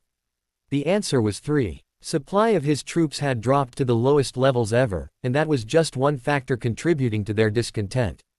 He'd already sent out raiding parties to the Muggle world to obtain food and other basic supplies. But the lack of potions, from foot bombs and skin creams to healing or curing a load of ills. His followers were, most of them, upper-crust purebloods who'd never done a day's work in their lives, yet never lacked for anything. The idea of going without basic, magical essentials was unheard of to them, and they were not appreciative of finding out what the experience felt like. The Mo.N.S. over the loss of their children, and he really should have seen that coming and taken better care not to insult those proud families by sending their children off to be slaughtered. Obvious in hindsight, yet something he'd never cared about before: lack of replacement tents or wand cores. Voldemort found himself wishing sometimes all his army were vampires, as they were so very easy to keep satisfied by all of the things he'd be doing anyway. As far as Muggles noticing the drain of that many vampires needing to feed, well, as far as Voldemort was concerned, that was a problem for the Ministry Obliviators he controlled, nothing a Dark Lord of his caliber need worry about. Leaving messes for others to clean up was one of his character flaws. Noting they were effectively on their own in this, several of his ministry lackeys had even petitioned the international community for aid. And been answered positively. Oh, what a disappointment that had been. According to international regulation, no aid could be delivered that was illegal in the country to receive it. And, even though the laws in the British ministry were now so much muck lining a Hydra lair, the International Confederation had been notified of each one as they'd passed, and kept copies. To describe the shock of those British ministry workers when they got informed that no aid would be forthcoming, because nothing could be found that was not illegal to trade into Britain, would require reams of paper. It turns out that for over a century it was in Dumbledore's best interest to make laws on production, transport and sale of vital goods as restrictive as possible. It had now been figured out every time he did this increased the wealth he could get by smuggling those same goods illegally.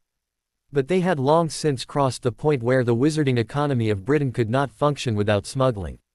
There were so many laws on the books that it was actually impossible to produce many of their necessary goods lawfully, or to ship them in from abroad. No one had noticed this under Dumbledore, because his smuggling empire kept those goods flowing. But as his ministry flunkies scrambled to interpret the mess and read the profit exposé on the man, now it was being realized their own laws made a functioning economy impossible. One simple case for illustrating this was with cauldrons. You couldn't make a potion without a cauldron to mix it in, so in their own branch of magic they were as important as wands. Now it used to be that simple crockery was deemed sufficient. Everyone used it, and most families made their own. This led to some amount of inconsistency with brewing procedures and results, however, so a universal cauldron standard was applied, first as an advisory measure, then as mandatory for schools, then mandatory on students and schools, then on everybody. At each step thereafter more and more conformity was required until only mass-produced cauldrons could conform, and homemade cauldrons disappeared. This was before Dumbledore's time, so he couldn't be blamed for it. But he did shamelessly take advantage of it. Under Dumbledore this standard which had been placidly ignored for hundreds of years suddenly got updated, then updated again.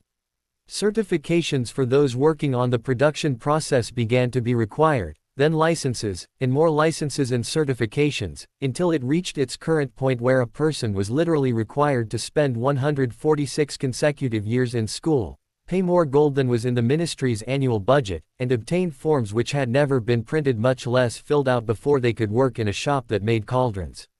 And even then some of those requirements were contradictory. For example, during those 146 years of school, 30 of them were required to be working on making cauldrons before it was legal for that person to make cauldrons, and most of the training time had to be under someone already fully certified to make cauldrons, when no one ever had met the complete criteria. So it was a catch-22 scenario. One literally could not fill the requirements. Not legally. So, under the weight of ever-increasing burdens of regulations, eventually all British cauldron shops closed down, destroyed one by bureaucracy. Naturally, lack of domestic production led to imports. Only the regulations on those had been expanding at the same time, to an even greater degree, until soon it was even more complicated to import cauldrons than to create them. This would have strangled English potion making to death, except for the fact that Dumbledore's smuggled cauldrons kept the market afloat. For him this was the best of all possible circumstances, as he could charge what he liked for them and get away with it, as he'd never again have any competition, and people had to have them. If people needed them, and he was the only way to get them, he made a mint. So the shops sold Dumbledore's cauldrons exclusively, and the ministry never did look too closely into who'd shipped them from where to get them there.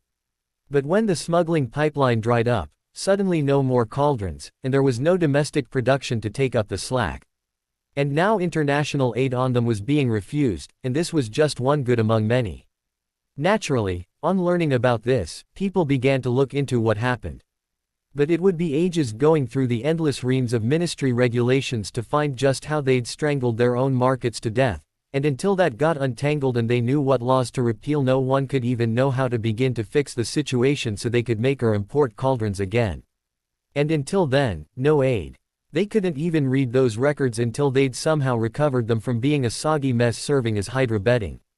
If the problem was cauldrons alone, they could have dealt with it, or passed an emergency measure to suspend the normal regulations to allow them to be shipped or made again. However, it wasn't just cauldrons, it was everything. For example, published books, because if Dumbledore didn't print it he didn't want it read, and that was made easier if they couldn't import it. Britain had several publishing firms that sent out their orders for printing, only no commercial printing presses existed in magical Britain other than the Daily Prophet. So Dumbledore had been happily having small concerns in South America handle those orders, then smuggling the books inside the borders. The same applied to potion ingredients, cloth, food staples. Anything that Dumbledore did not grow had to be prevented from reaching their tables, except through his smuggling empire, wand cores, and a plethora of other things that their society simply couldn't function without. Dumbledore had tied magical Britain to his apron strings so thoroughly that without him and his smuggling they literally could not survive. Only now he couldn't smuggle, having lost his phoenix. It wouldn't have been his highest priority in any case, seeing as how he was directly involved in a war in which he was being actually threatened, and even killed several times. So he was focused more on victory than on keeping the greengrocers supplied. Having conquered magical Britain right as the problem became evident, Voldemort was left holding the bag, and caught all of the blame for it. Such was the way of politics. But Voldemort was unable to appreciate the irony that he was being punished for Dumbledore's failings. All he was aware of was that magical Britain was falling to pieces around him, its economy was in ruins, and he was unable to do anything about it. Strangleholds had been in place for so long that virtually nothing was produced domestically, and now it couldn't be shipped in, either. With the loss of their vaults disappearing along with Gringotts Bank, many of the purebloods had already been economically broken. Now crying out their needs like spoiled children, his Death Eaters were not helping matters any, either. Purebloods who'd never lacked for anything, and who'd followed him over promises of greater riches yet, were not taking well to having lost their wealth, their children, being starved, suffering discomforts of every kind, and worse still, having all of his promises of how glorious it would all be after he put them in charge suddenly revealed to be so many hollow words. It was neither glamorous nor rewarding to be a Death Eater in Voldemort-run Britain. If anything, it was the worst suffering and deprivation any of those formerly privileged elites had ever been through, and were it not made impossible by the marks they wore on their arms, they would probably have assassinated him already over their disappointments, as he'd promised them wealth and glory and delivered only a truckload of pain and problems. Battle losses had thinned pureblood ranks to the lowest point ever, and they weren't at all happy about the loss of their children and heirs, either. Even the celebrated breeding contracts had turned sour, as those laws also had an extra stipulation that every pureblood family must produce a girl who could then be used for breeding purposes. And, if a girl could be obtained no other way, then a boy would be taken and gender changed, but so many families had lost what girls they had in that last assault, destroying the fortress town of Godric's Hollow, that many formerly male purebloods, even a few clan heads, had been subjected to the gender switching now required by law. No, they were not grateful for his leadership at all by this point. Actually, Voldemort would doubtless have been even more infuriated if he had known the economic problem was already in the process of resolving itself. Among the common people he would have considered his last priority. Naturally, the magical beings of Britain, not knowing the intent of the law was to stop them from buying anything without putting coins into Dumbledore's pockets, on finding themselves without certain basics, sought an alternative supply source, and those with contacts found it in Harry's free trade towns. No borders had ever been closed, or even regulated, between them and the rest of Britain, provided they weren't Death Eaters, so citizens of Harry's towns could pass freely in either direction with whatever goods they wanted.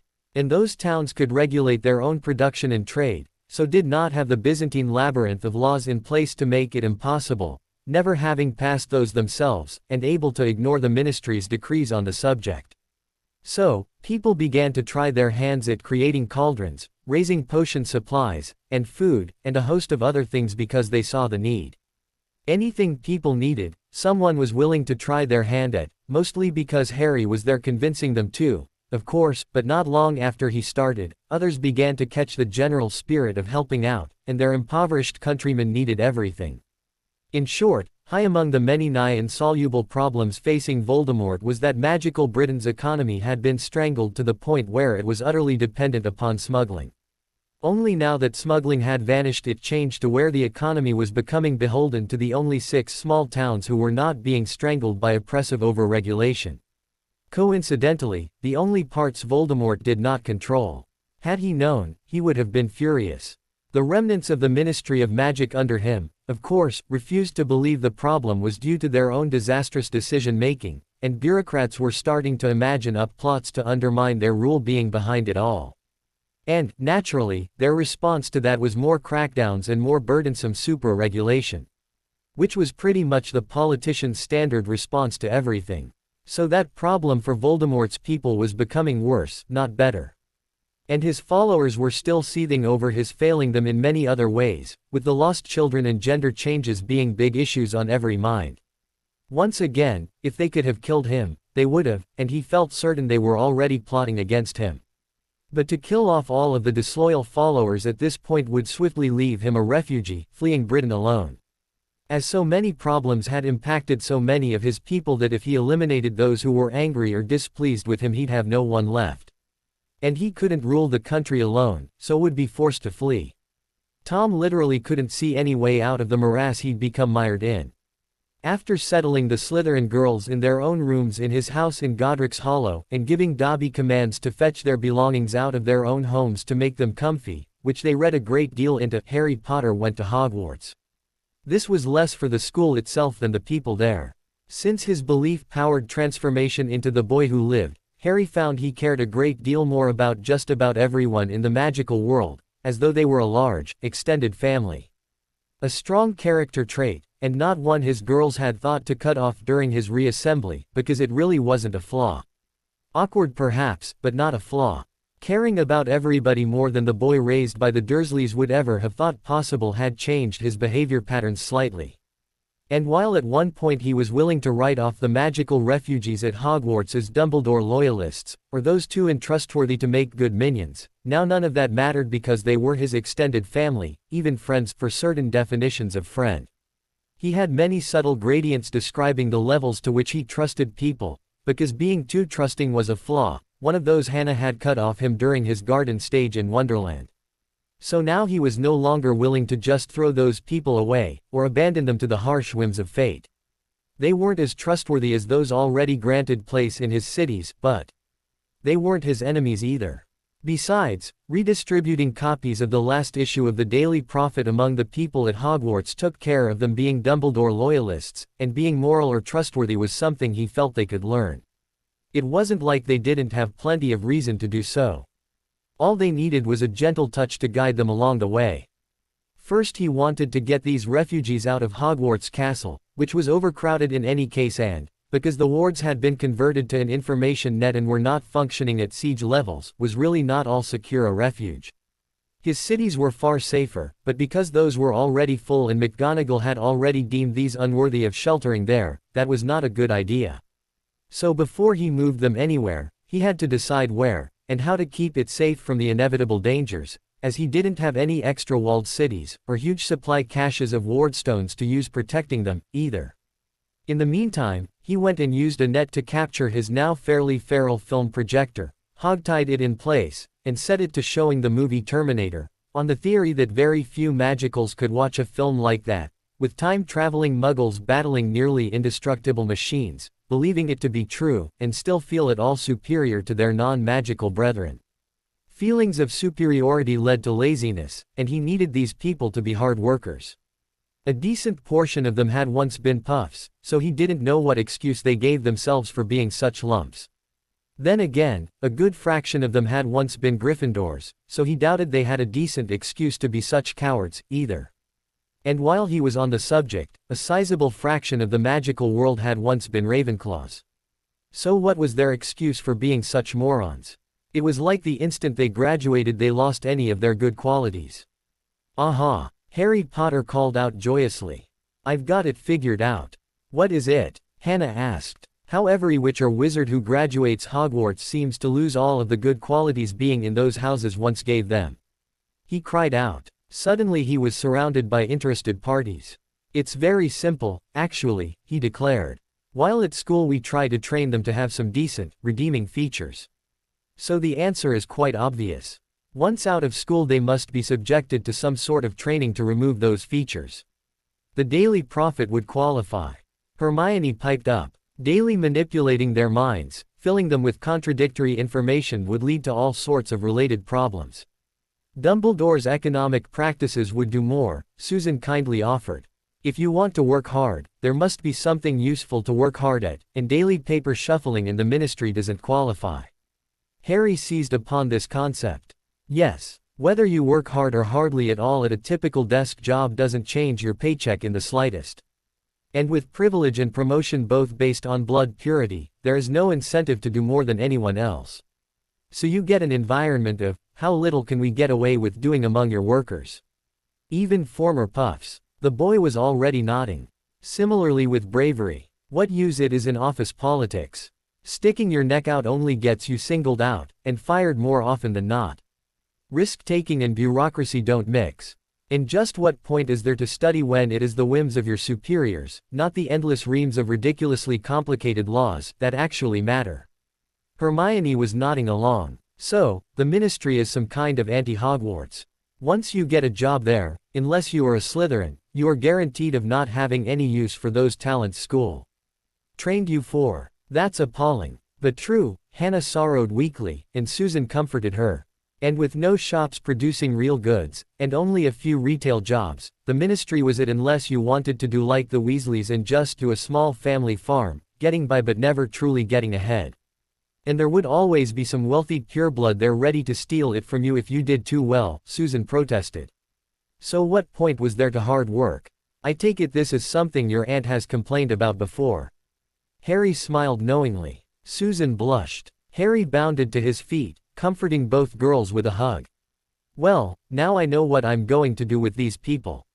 What? 4 female voices chorused. Simple, Harry declared. Their loyalty to Dumbledore and laid-back magical complacency are both gone, or seriously challenged at any rate, and that's 2 major flaws down. Besides, we've got unicorn senses.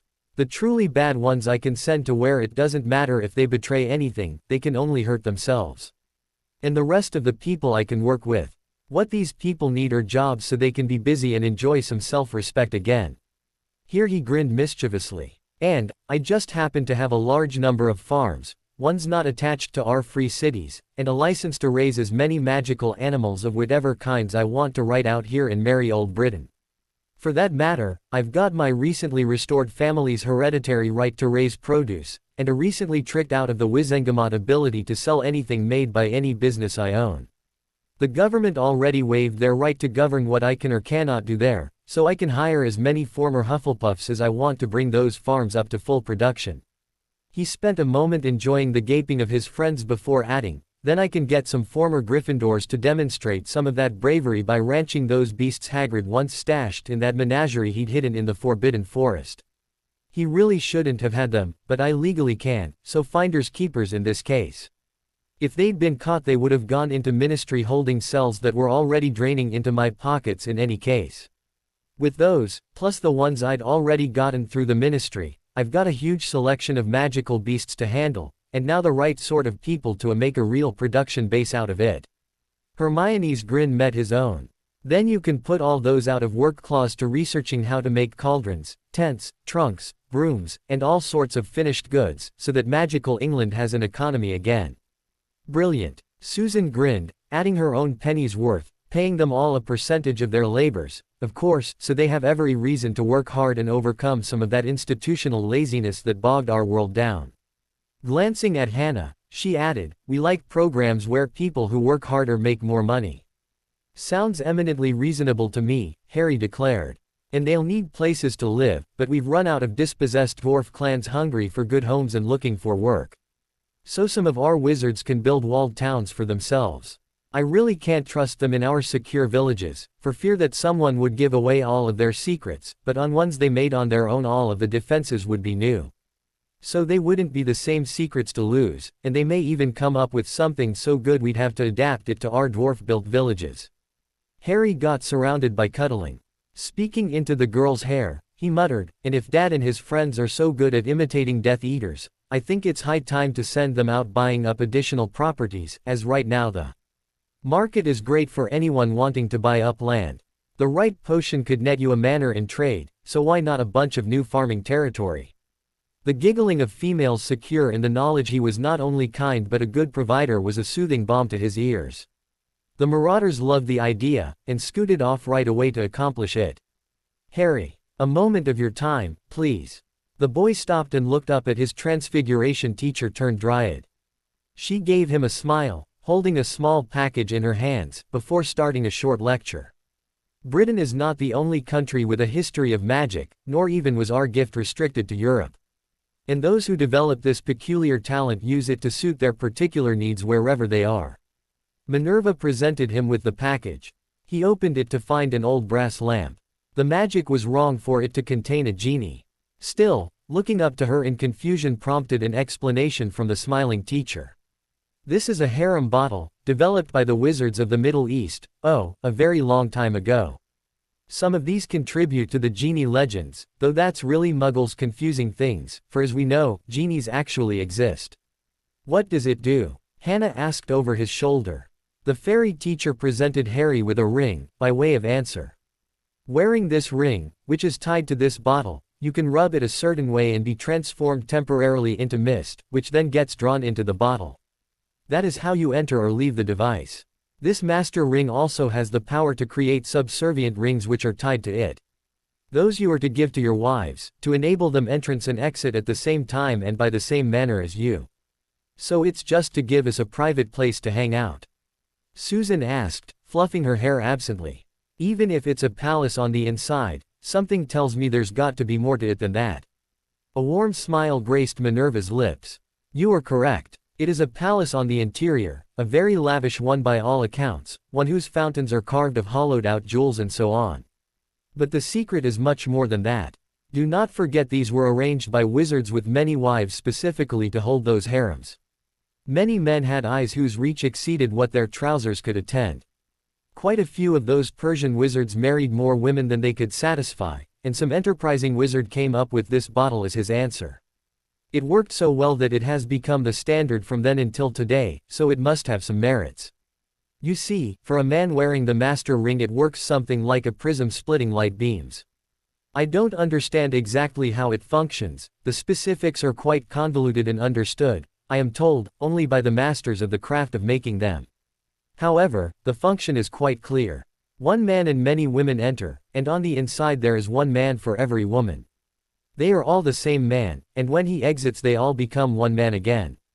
But while inside of the harem bottle every wife gets to enjoy her husband privately. She does not have to share. Wow! The four girls accompanying Harry glowed with pleased surprise, popping up on the tips of their toes to get a better look at this wonderful device that would solve so many of their problems. Harry, too, was suitably impressed. McGonagall smirked kindly down on them. Mr. Potter, from my point of view I have been a dryad for 30 years, plus a few days. And all that time I have known two very important facts. One is as far as I am concerned, the only male is you, and second that a great many dryads hold that same opinion, so I must inevitably share. I knew there were 100 of us and I wasn't about to put up with only having you for 1 week every 2 years. You can be assured that I looked into many ways to make the situation less awkward, while getting as much of my intended husband as I reasonably could. This was the best answer by far, and this bottle in particular was the best that I could commission from the very best of the craft. The master who created this one is responsible for some of the finest examples of this art ever to exist and had been retired for 30 years when I approached him. Fortunately, I was able to entice him out of retirement temporarily to create this, which he spent years on and openly acknowledges as one of his greatest works, even superior to the one he uses. Her eyes sparkled, quite pleased with herself. I wasn't about to put up with less. The majority of these devices made anciently in magical Persia could hold a dozen women quite easily. Better ones, made for their kings, could manage a harem of 144. And while I felt that might be enough, we'd nearly fill that already, and you are at only the start of a life that may go on well into eternity. So I thought it best to be prepared, and got you a lamp of legendary quality, able to hold a dozen times even that of their kings. So you are well prepared, even should fate somehow deliver you over 1,700 wives. The teacher somehow hid a smirk. The majority of cheap knockoffs made today function for only 1 hour every day and support, at most, 4 wives. Enough for a roll in the hay for the maximum wives allowed by Islam. But that wouldn't even have taken the edge off your needs. Besides, we are not constrained by Islam. So this one works for up to 12 hours each day and could have held King Solomon's harem with ease. Indeed, I am assured he used one almost exactly like this. The girls around Harry practically glowed, vibrating in excitement. Only 12 hours. Hannah pouted, making doe eyes at Harry. Hermione pounced on it. How much time does your average Muggle woman get to spend with her husband? If they're anything like normal he has a full-time job. 8 hours work plus an hour for lunch, and an hour commute each way is not unusual. In fact, it's a fairly light schedule by most accounts, as there are places that gleefully overwork their employees. In fact, it's been a standard business practice for some time to do massive layoffs then force the remainder to pick up the slack of all those missing workers without any increase in pay. So only devoting 9 hours a day to work is actually quite a generous estimate. Plus half an hour to an hour commuting each way is sadly typical. So there he has 10 to 11 hours each day away from her, potentially quite a lot more. So let's just say 12 on average to account for the rising percentage that have even rougher schedules. Now, assuming no other interests or hobbies that will take away time from her, quite a large assumption, and almost never true, she has 12 hours a day to spend with her husband. About 8 of them will be spent sleeping. So on average she has something like 4 hours of his day to spend time with him, and if you assume TV or kids or sports or any number of hobbies, or card games or other interests to get in the way, she potentially has a great deal less hubby time. So 12 hours alone with him is quite generous, and I for one am happy to have it, she declared. Millions of women put up with less. Luna smiled dreamily. Oh, we are the most fortunate of women. So saying, she pulled a book out of one of her magical pouches and turned to a well-worn page, marked by a bookmark. Sharing this with Susan, she explained, our transfiguration teacher was not the only one to perform research. Recall, we are all Nemean lions part-time, and have their abilities full-time. Tell me, what does the underlined section say?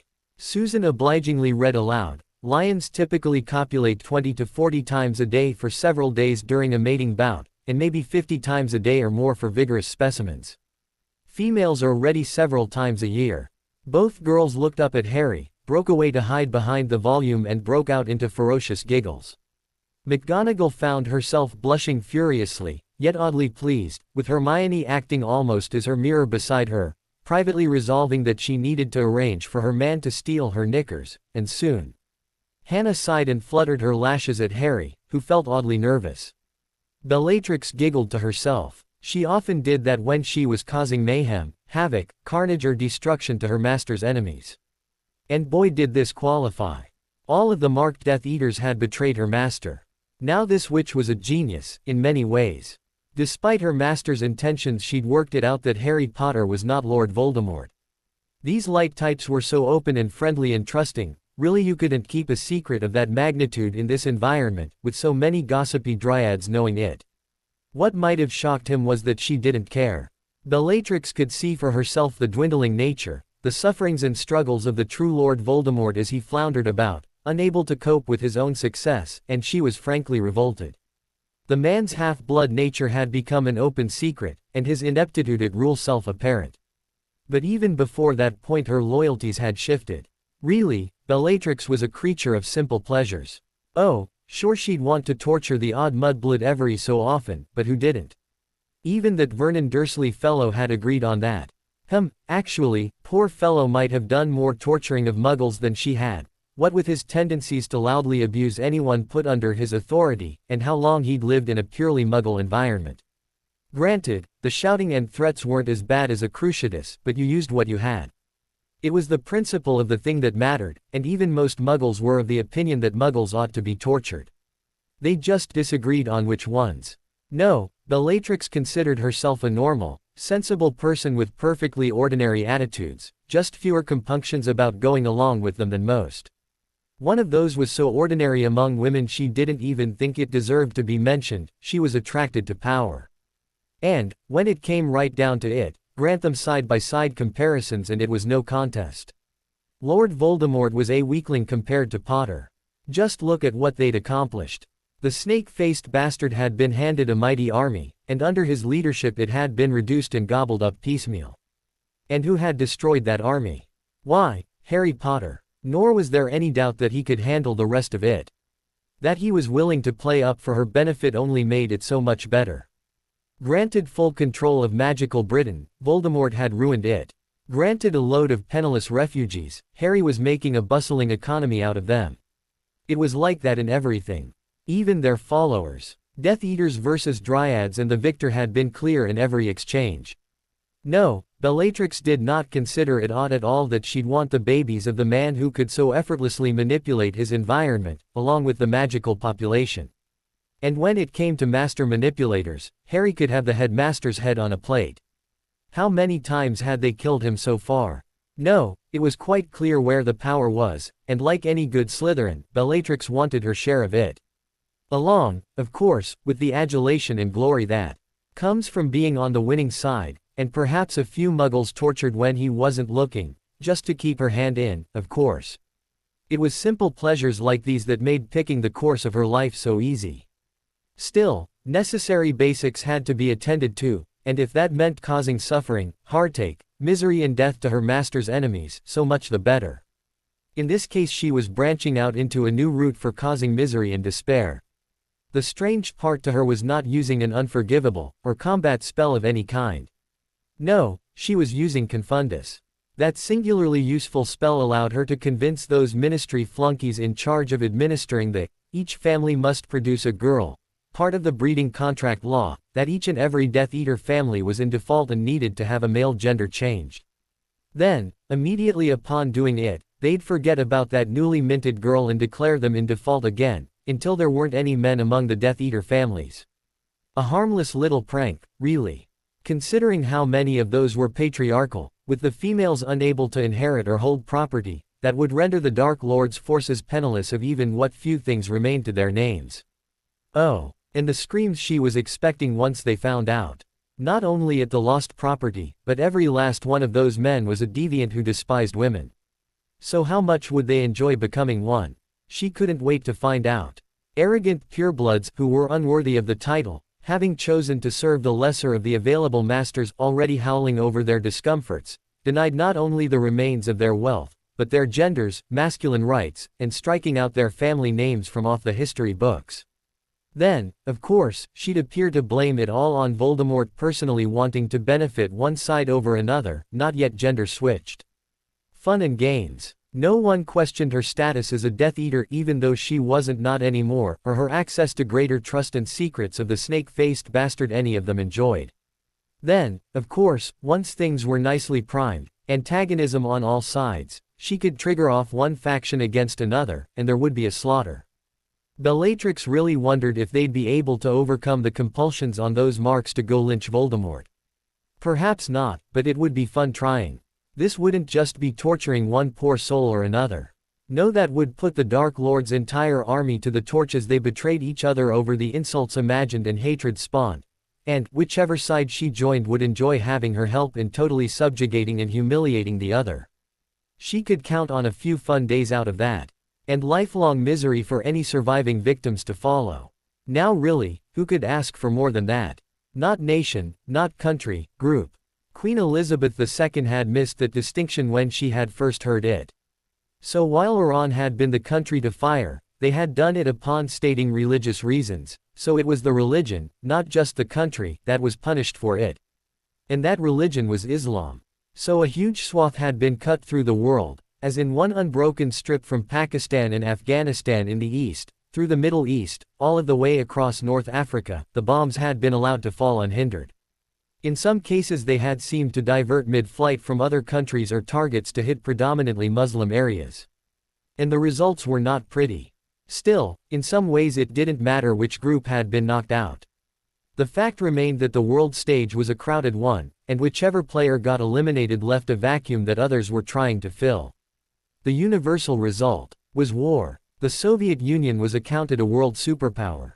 They had also been clearly, and accurately, described as a third world country with first world weapons, meaning that while peasants lived in rude huts not much changed from the Middle Ages, or squatted in apartment complexes where everything was broken all of the time, scratching out a meager existence for the glory of socialism, they had one of the largest military programs in the world.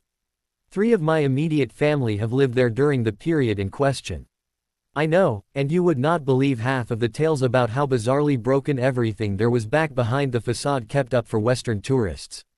Now one does not get one of the largest militaries in the world without some intent to use it, and being counted a superpower means you are willing to exert your influence to the far reaches of the globe. However, a bit of trouble Russia had always had exerting their influence was you can only reach so far without a navy, and while they had one, they had a very large one. One of the most famous aspects of that country has always been their extreme winters, and most ports they had froze over periodically. Well, you can't send your navy off to do things when it is frozen in harbor, and ships can only stay at sea for so long. So one of that country's long sought for goals was to have what they called a warm water port, i.e., one not in danger of freezing over half the months of the year. They had waged several clandestine wars and engaged in countless intrigues toward this aim. The Black Sea hardly counted, as it would be so easy for an enemy to blockade in times of war, cutting their navy off from supply and thus rendering it rather less useful. So they always kept their eye out for opportunities to gain another. Their infamous war in Afghanistan, where they had freely distributed poison candies and toys that blew the hands off of young children who touched them, had always been a step for them towards those delicious warm waters of the Indian Ocean. With that expansion towards warm water in mind, and their demonstrated willingness to do so over the bodies of whoever stood in their way, It should hardly count as surprising to anyone that Russia had decided at the highest levels that if they ever went to war on a nuclear scale that it would be awfully convenient to clear a route to a warm water port at the same time. Armies make the best and fastest conquests of territory when no one is around to oppose them, after all.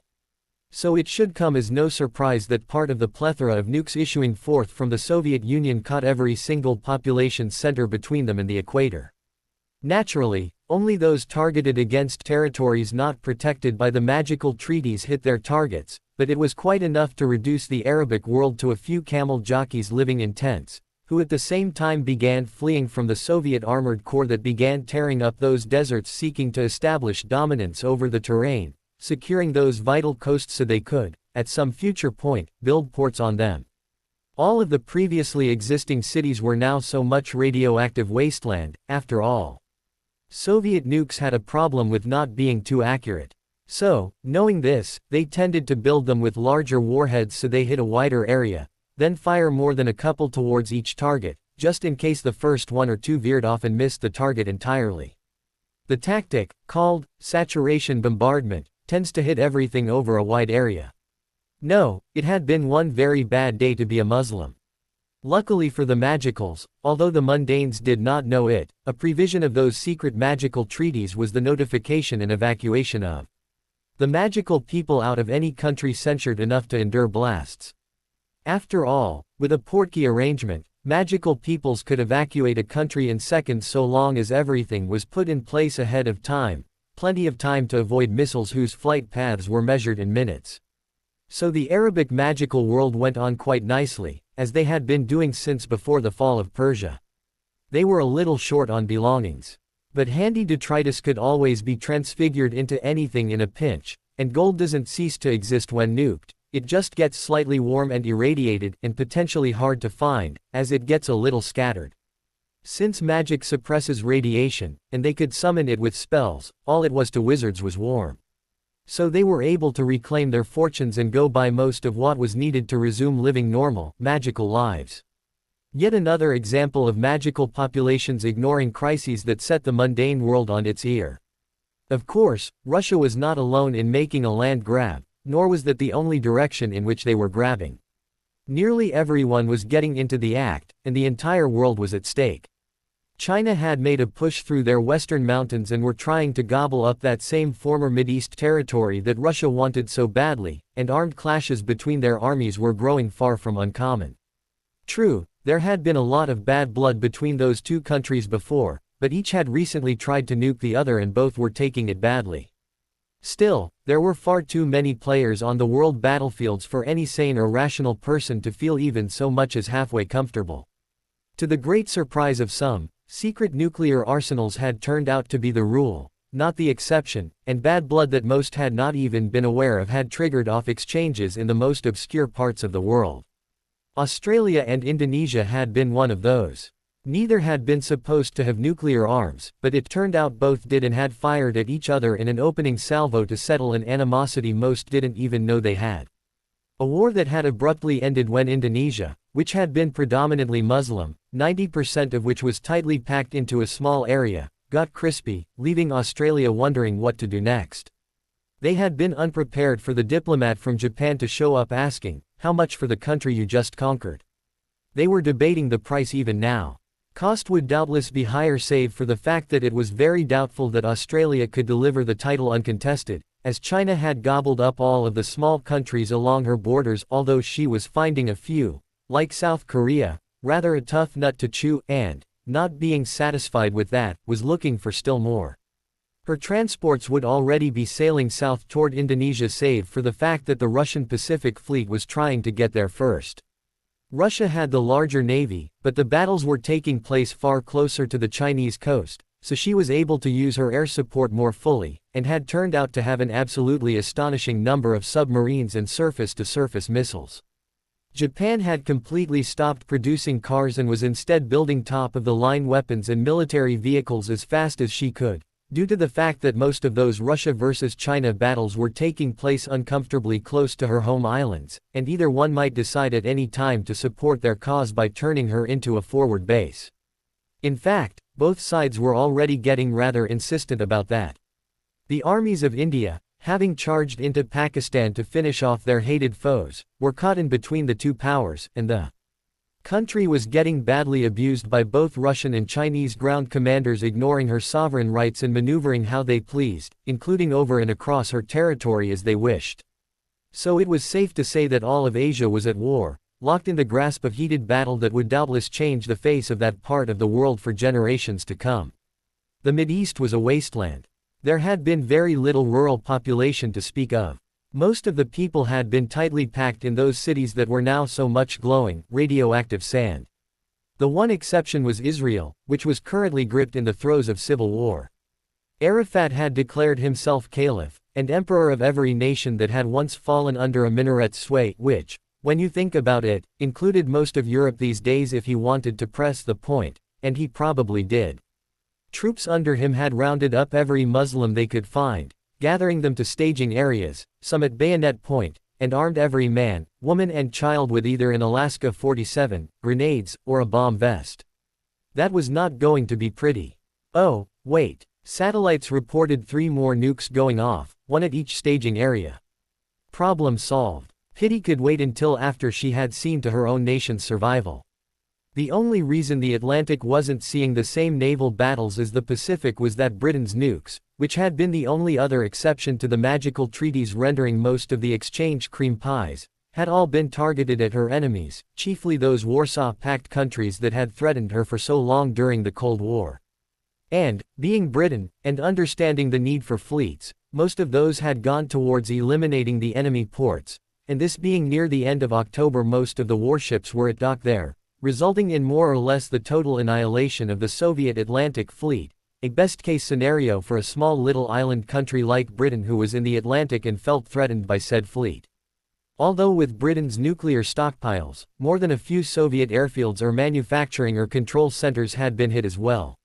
No sense in wasting an opportunity or neglecting to protect herself from air attacks. One battle of Britain had been quite enough, thank you. So west into Europe was one of the few directions in which Russia was not trying to expand. With Moscow and the bulk of her cities west of the Urals so many glowing craters, it was a wonder the country was attacking anywhere, to be honest. Still, if Russian soldiers were said to have only one virtue, that would be their fatalistic determination, and they marched on. Queen Elizabeth was feeling particularly bitter about those Russian troops who had made fast marches over the polar ice cap and were now invading Canada, set on their way in a surprise attack before even the first bombs had been launched. The Commonwealth territory did not have the military strength on hand ready to withstand them unassisted, and the Americans were being surprisingly reticent to help, since most of their ready forces had already been tapped responding to the attacks from Colombia, Venezuela and Haiti, head of a Caribbean league that had replaced Cuba as the communist proxy in the region, whose overeager governments had struck northwards with firm assurances from their Russian allies that their target would be assailed from all directions at once. Well, perhaps it would have been so, only Canada was not rolling over as fast as Russian planners may have thought.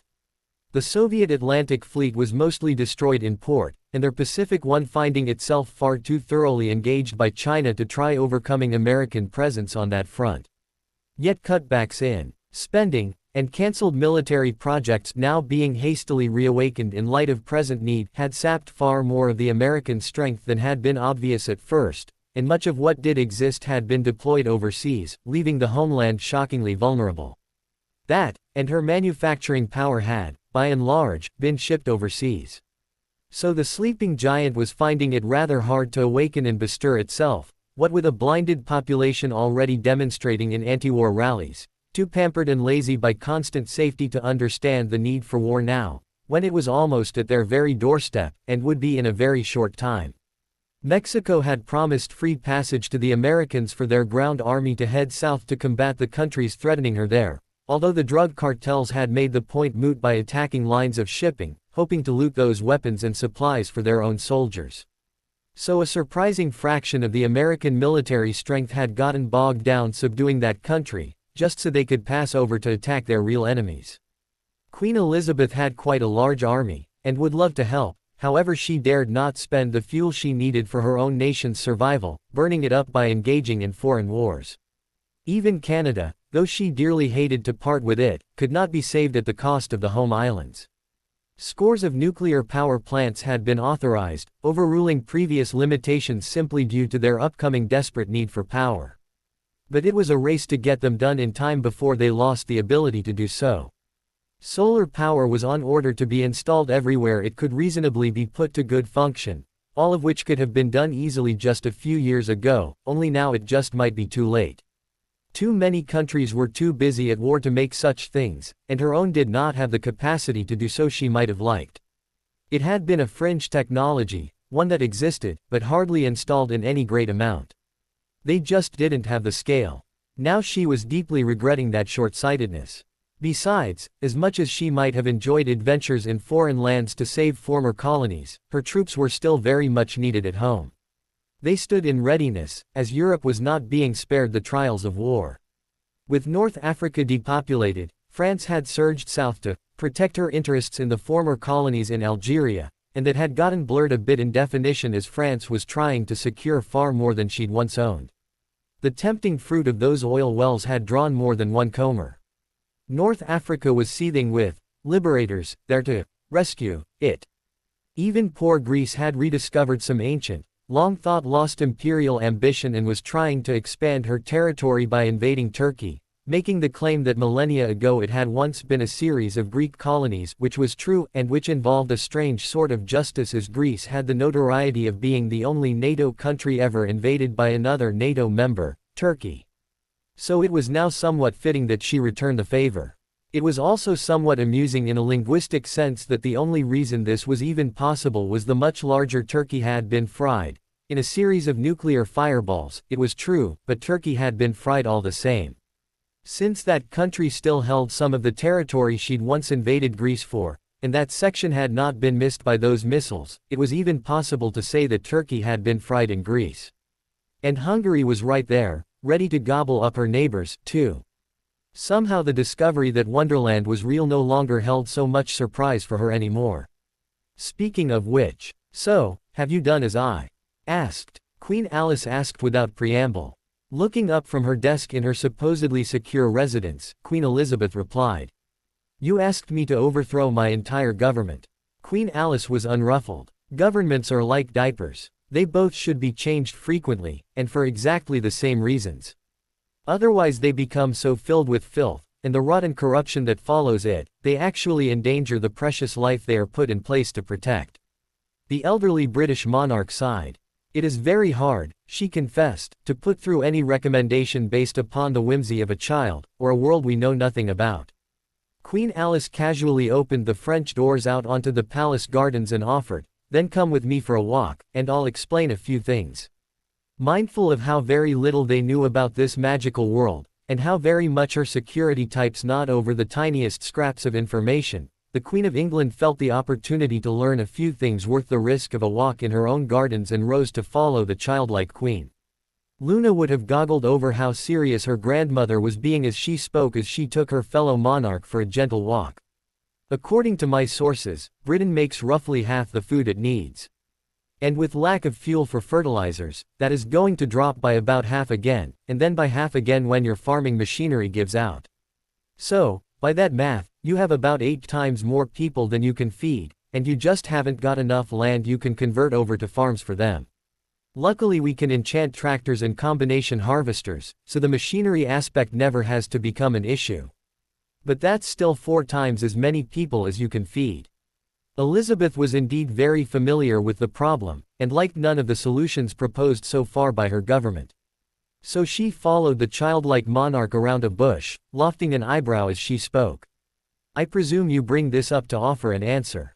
Uh-huh. Alice bobbed her head cutely, inspecting a flying bug with all of the wonder of childhood, and mentioned absently, we were thinking of taking some off your hands. Forced settlers are nothing new to this world. That had indeed been one of the answers her government had suggested, one that had very little support as there would be too much fuel involved, to say nothing of the protests it would invoke. But she was taking this walk to drill for information, not offer her own opinions. And who would you suggest we choose? Alice had wandered into a part of the park where Elizabeth had rarely been, and sat, very briefly, on a bench, a butterfly nestled on her finger, to look up at the much older queen with a disarming smile. Simple. Once you add up your various welfare projects, and the government agencies that administer them, they come to a shocking percentage of your national budget. That's a cost you can no longer afford. But colonization is nothing new to the world, and sending those who don't want to go but are considered a drain on society is nothing new either. I want you to make an announcement to the effect that any who choose to remain on state welfare may do so. They are just at risk of being selected by lottery as involuntary colonists. She gave the Muggle Queen a direct look. You can't feed them, and you can't survive the riots they could cause as they starved. So the only option left is to send them off to someone who does have the ability to keep them fed. The great farming countries are going to have their own problems, so that leaves us.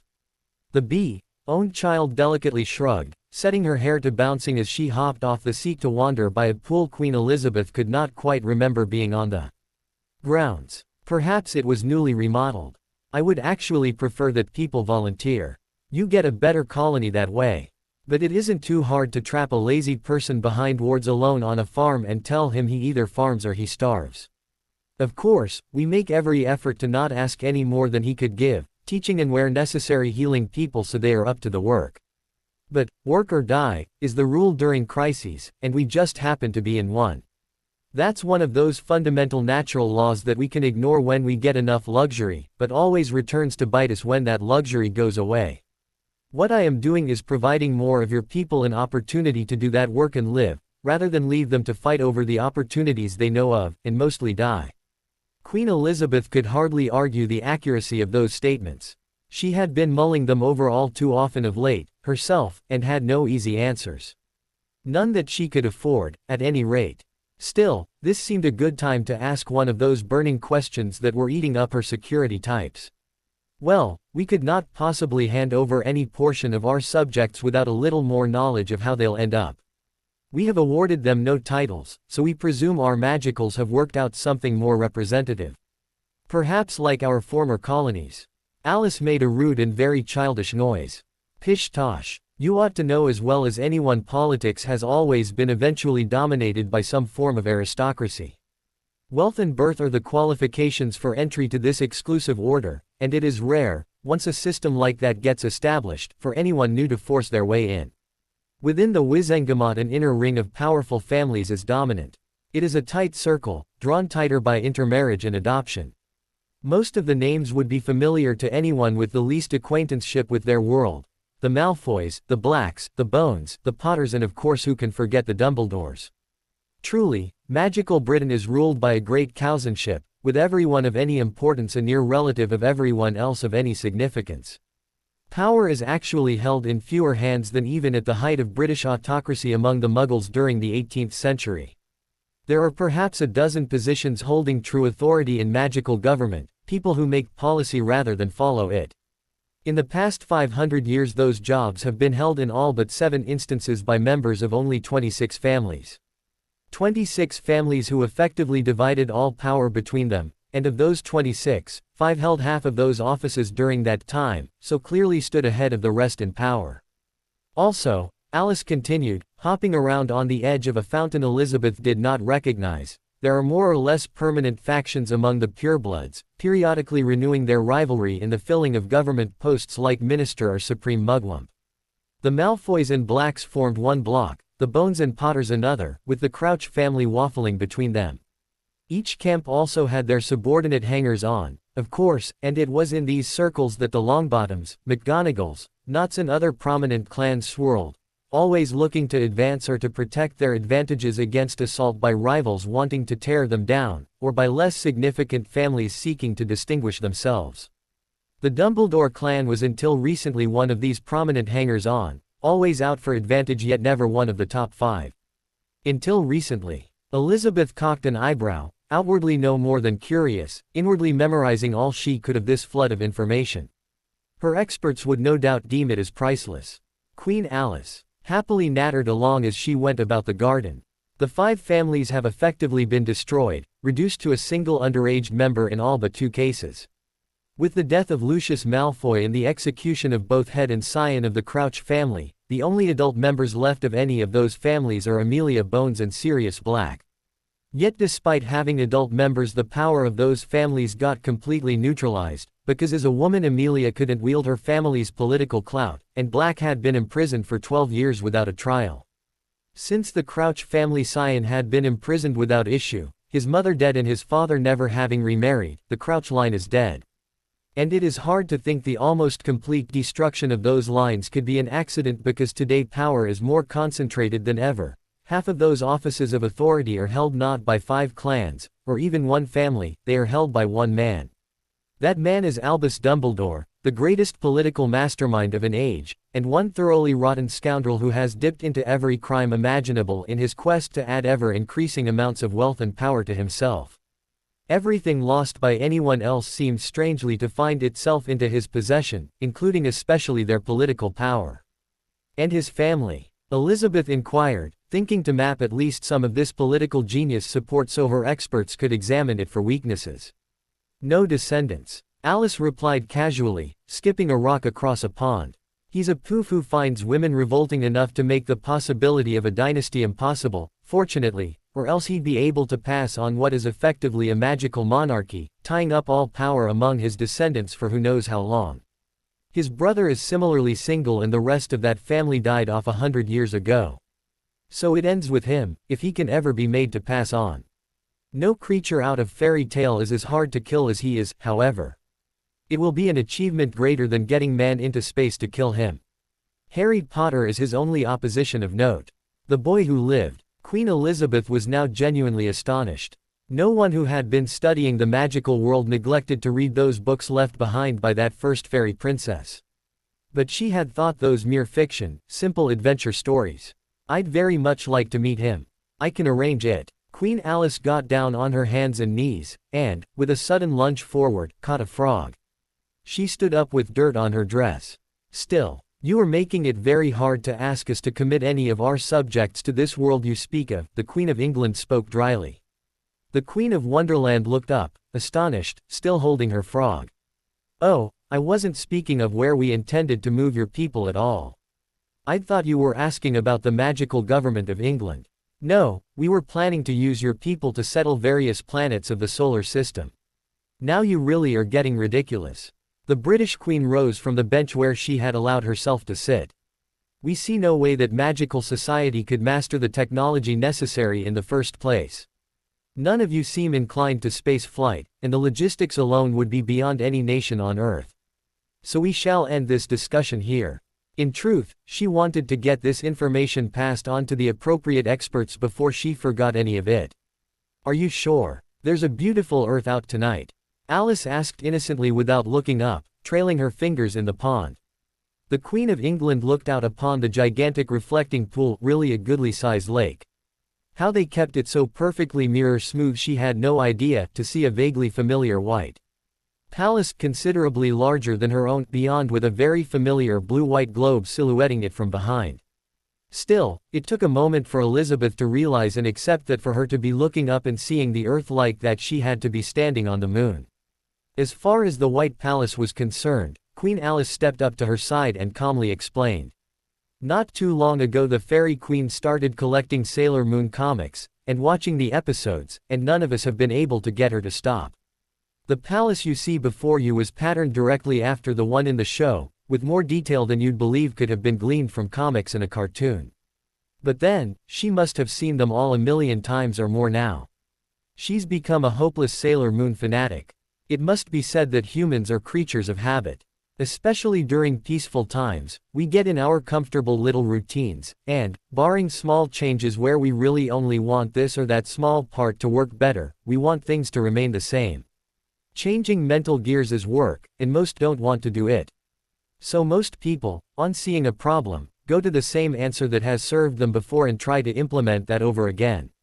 Many Americans saw their nation at risk of going to war, then did what they always did about such things, demonstrated against it, thinking that would solve the problem and they would not get involved. But, frankly, history would have virtually nothing recognizable in it if countries that did not want war had been left alone by those that did. Sadly, people do not often get what they want, even if all they want is to be left alone. Also, the assumption that things would always go on just as they do right now, simply because in our limited experience they always have before, was a false one. Just about everybody innately believes that they are an exception, that they are special. It is a kind of complacency common to man. We are frequently found saying, after some tragedy, for instance, something such as, "I never thought it could happen to me." And this doesn't just apply to people, but to countries as well. On a national level, and this especially applies to great nations, this manifests itself in the notion that, it could never happen here. Oh, it could be war, descent into tyranny, domination by a foreign power, or dissolution. Or maybe it could be the election of a leader who is a Manchurian candidate, a traitor within, someone bent on destroying the nation that gave him everything. That, whatever disaster that, it represents, couldn't happen here. In fact, the idea is so preposterous to many that if such a threat loomed, they would never see it coming. And they would call a person who warned of it a nut. But, nevertheless, those things all happen. There were Roman emperors about whom nothing good could be said, and they were not the only nation ever plagued by corruption in government, the army, or anywhere really. Leagues of nations have scattered, sometimes on the flimsiest of pretexts, and today's ally could be, and historically has often become, tomorrow's most bitter foe. And creeds, like Nazism, once celebrated the world over for rescuing Germany from the Depression, with Hitler on the cover of Time magazine as their Man of the Year, could turn out to be not very good at all. Likewise, there is nothing more common in history than war. Space-based weapons existed in profusion since Trelawney's manipulation of the past. But, recognizing the threat, anti-satellite weapons had also been put into place, most of those being in the form of killer sats whose sole purpose was to hunt down and take out other satellites before those could arm or reposition over their targets to deliver their payloads to Earth. Because virtually no one was foolish enough to let an enemy's space-based weapons systems hang out in launch position over their heads. So, in most cases, as the war began there was some warning as those started moving into attack positions. And with the killer sats better positioned, by and large, to strike their targets before the space-to-ground weaponry could usefully deploy its arms, and the bulk of all the space-to-ground weapons being nuclear, the arsenals in orbit largely failed to accomplish much. The moment the decision to attack was made, a great many satellites ate each other in soundless explosions in space, beam weapons and bombs taking their toll, not only on each other, but on anything unlucky enough to get in their way. Thus, as war on ground began, a great many communication, weather, navigation or reconnaissance satellites ceased to be, ending their lives and floating down as clouds of wreckage taken out by the killer sats destroying each other, as well as the space-based weapons platforms that had been their primary targets. Although no military planner disliked the idea of taking down enemy communication, weather, navigation or reconnaissance satellites, so those were all listed as secondary targets. Most television and radio broadcasts, depending as they did on satellites as signal relays, stopped having anywhere near the same coverage. Telephones, surprisingly, although a great many thousand miles of landlines had been laid to carry those signals, had also largely converted over to satellite use to carry long-distance signals for a variety of economic and business reasons that seemed sound at the time. So the Muggle world suddenly got a much darker place as no one had even a fraction of the news they were used to.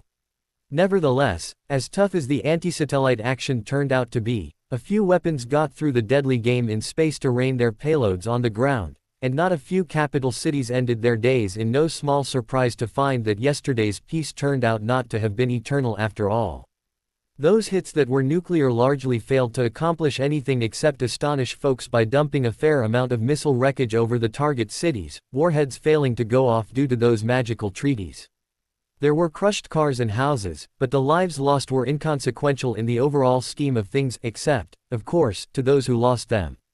But those were not the only weapons up there, and the hardest of all space-launched weapons to stop were of the impact variety, most popular of which were the so-called Thor strikes, where a telephone pole-sized rod of metal shot down like a giant bullet. And, depending on the size and style of the projectile used, there was very little to convince an average Joe on the street the attack was not nuclear. Since nukes offered more bang for buck than just about any other type of weapon, on the strategic scale they were the preferred system, and thus most large-scale weapons were of that type, with Thor strikes reserved primarily for tactical scale, like wiping out tank divisions, as well as for the ultimate bunker busters, taking out strategic command posts on either side. There were, however, exceptions.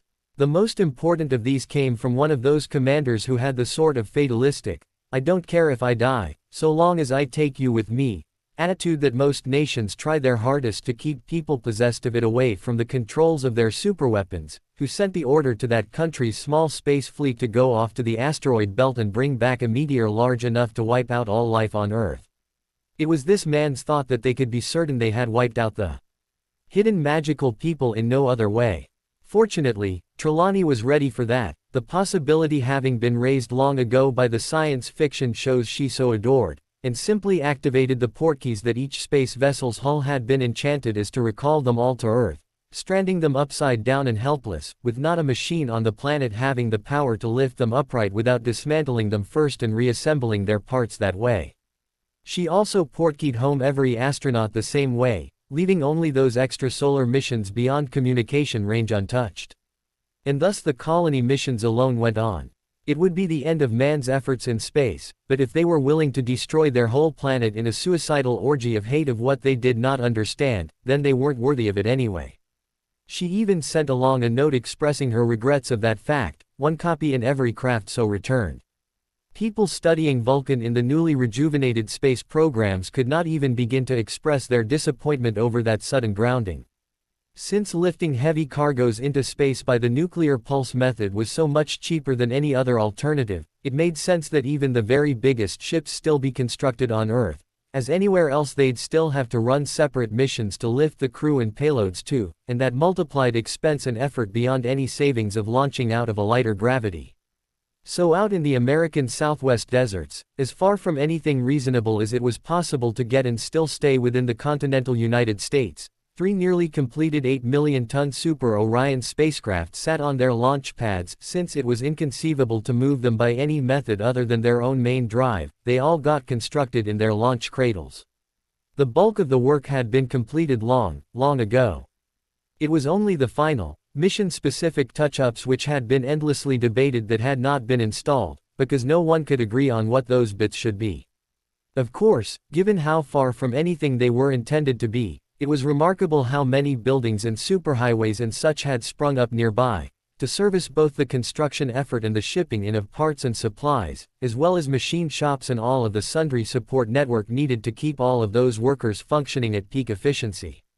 Anything too close to the launch vehicles had to get evacuated before liftoff, as the blasts made the Saturn V series look tame, so anything beyond a certain sharply defined limit was temporary housing that could be towed away.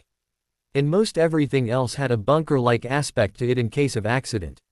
Strangely enough, thick concrete was one thing, heavy doors another, but when the construction engineers putting this new space city together got around to burying half the structures, using dirt as extra ablative material in case of disaster, one joker had started calling the place Hobbiton, and the name had stuck and been used ever since. One imaginative genius had even come up with plausible reasons why all of the outer doors had to be round, and brightly painted in eye-catching colors. In case of a nearby blast, round doors had greater stress-resistant properties due to their geometry than square ones, and bright colors made them easier to find if you were digging through debris looking for buried entrances, so you could rescue people trapped within. The landscaping had soon followed suit, and Hobbiton was born. Still, those engineers were shocked to get an early wake-up call one morning that all 3 Super Orions were going to get launched today, whether they were ready or not. Apparently all other Earth spacecraft had been returned to their mother planet, and those highest in authority felt some extraterrestrial power was going to ground the people of Earth indefinitely. So it was now or never, the last chance for their race to reach beyond the cradle of their birth. Since the Star Queen of Cuba had delivered those vials of medicine allowing suspended animation for long-term space flights, engineers at Hobbiton had worked out plans for how to complete those Super Orions with those in mind, but given the speed of bureaucracy, nothing had been decided.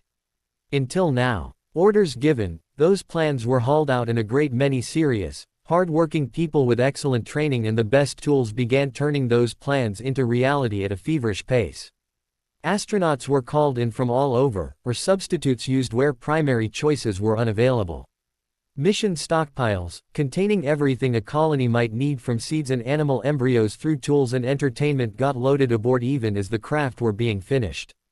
Last-minute briefings got given and goodbyes said, and those 3 Super Orions lifted skyward, the last of them taking off only a few minutes before midnight. And, since no other orders had been given, they all went off on their original missions, colonization of far-flung solar systems, and each carrying a golden acorn along for the ride, no one thinking to question the tradition and having those acorns already on hand. All sorts of people felt thrills of triumph as those craft sped on their way, unimpeded. The caves of the river Styx grew silent as people stopped what they were doing while everyone stared at Albus Dumbledore, who was screaming invective at the top of his lungs and shouting insults and heaping abuse on all of the incompetent imbeciles around him. Even Gellert Grindelwald was shocked. This was not the sort of behavior that usually follows the man's grandfatherly, Santa Claus image. Snape was speechless. As the man's close associate of many years, he had a better concept than most of how hard the man strove to rein in the foul and often abusive things he wanted to say, as Snape was often his mouthpiece in saying them by proxy, so the man could have the satisfaction of having them said, without all of the blame for doing so. It went contrary to nearly 2 centuries of practical refinement of his image to scream out what he really felt in public. Heck, Albus Dumbledore could get more mileage out of a moment of mild disapproval than many of the toughest drill sergeants could squeeze out of hours of filthy diatribe, and most of that value came out of not screaming invective at the top of his lungs. It was about as shocking as a rabbit biting the heads off people to see Albus lose control of his temper. And just like no one would ever trust that rabbit again to just be a harmless little bunny, doing so was doing irreparable harm to the headmaster's grandfatherly persona. The cause was even fairly minor, on the scale of their recent defeats, anyway. Just one more instance of foul, black, bad luck. That everything had been running so well until this point had only caused them to run into it harder, but Albus was ruining a great deal of his influence over Fudge and his followers by getting so upset about it in public. Gellert had been performing masterfully with the invulnerability rituals. He had hit upon a key concept of using shrinking charms on the followers before dipping them into the Styx.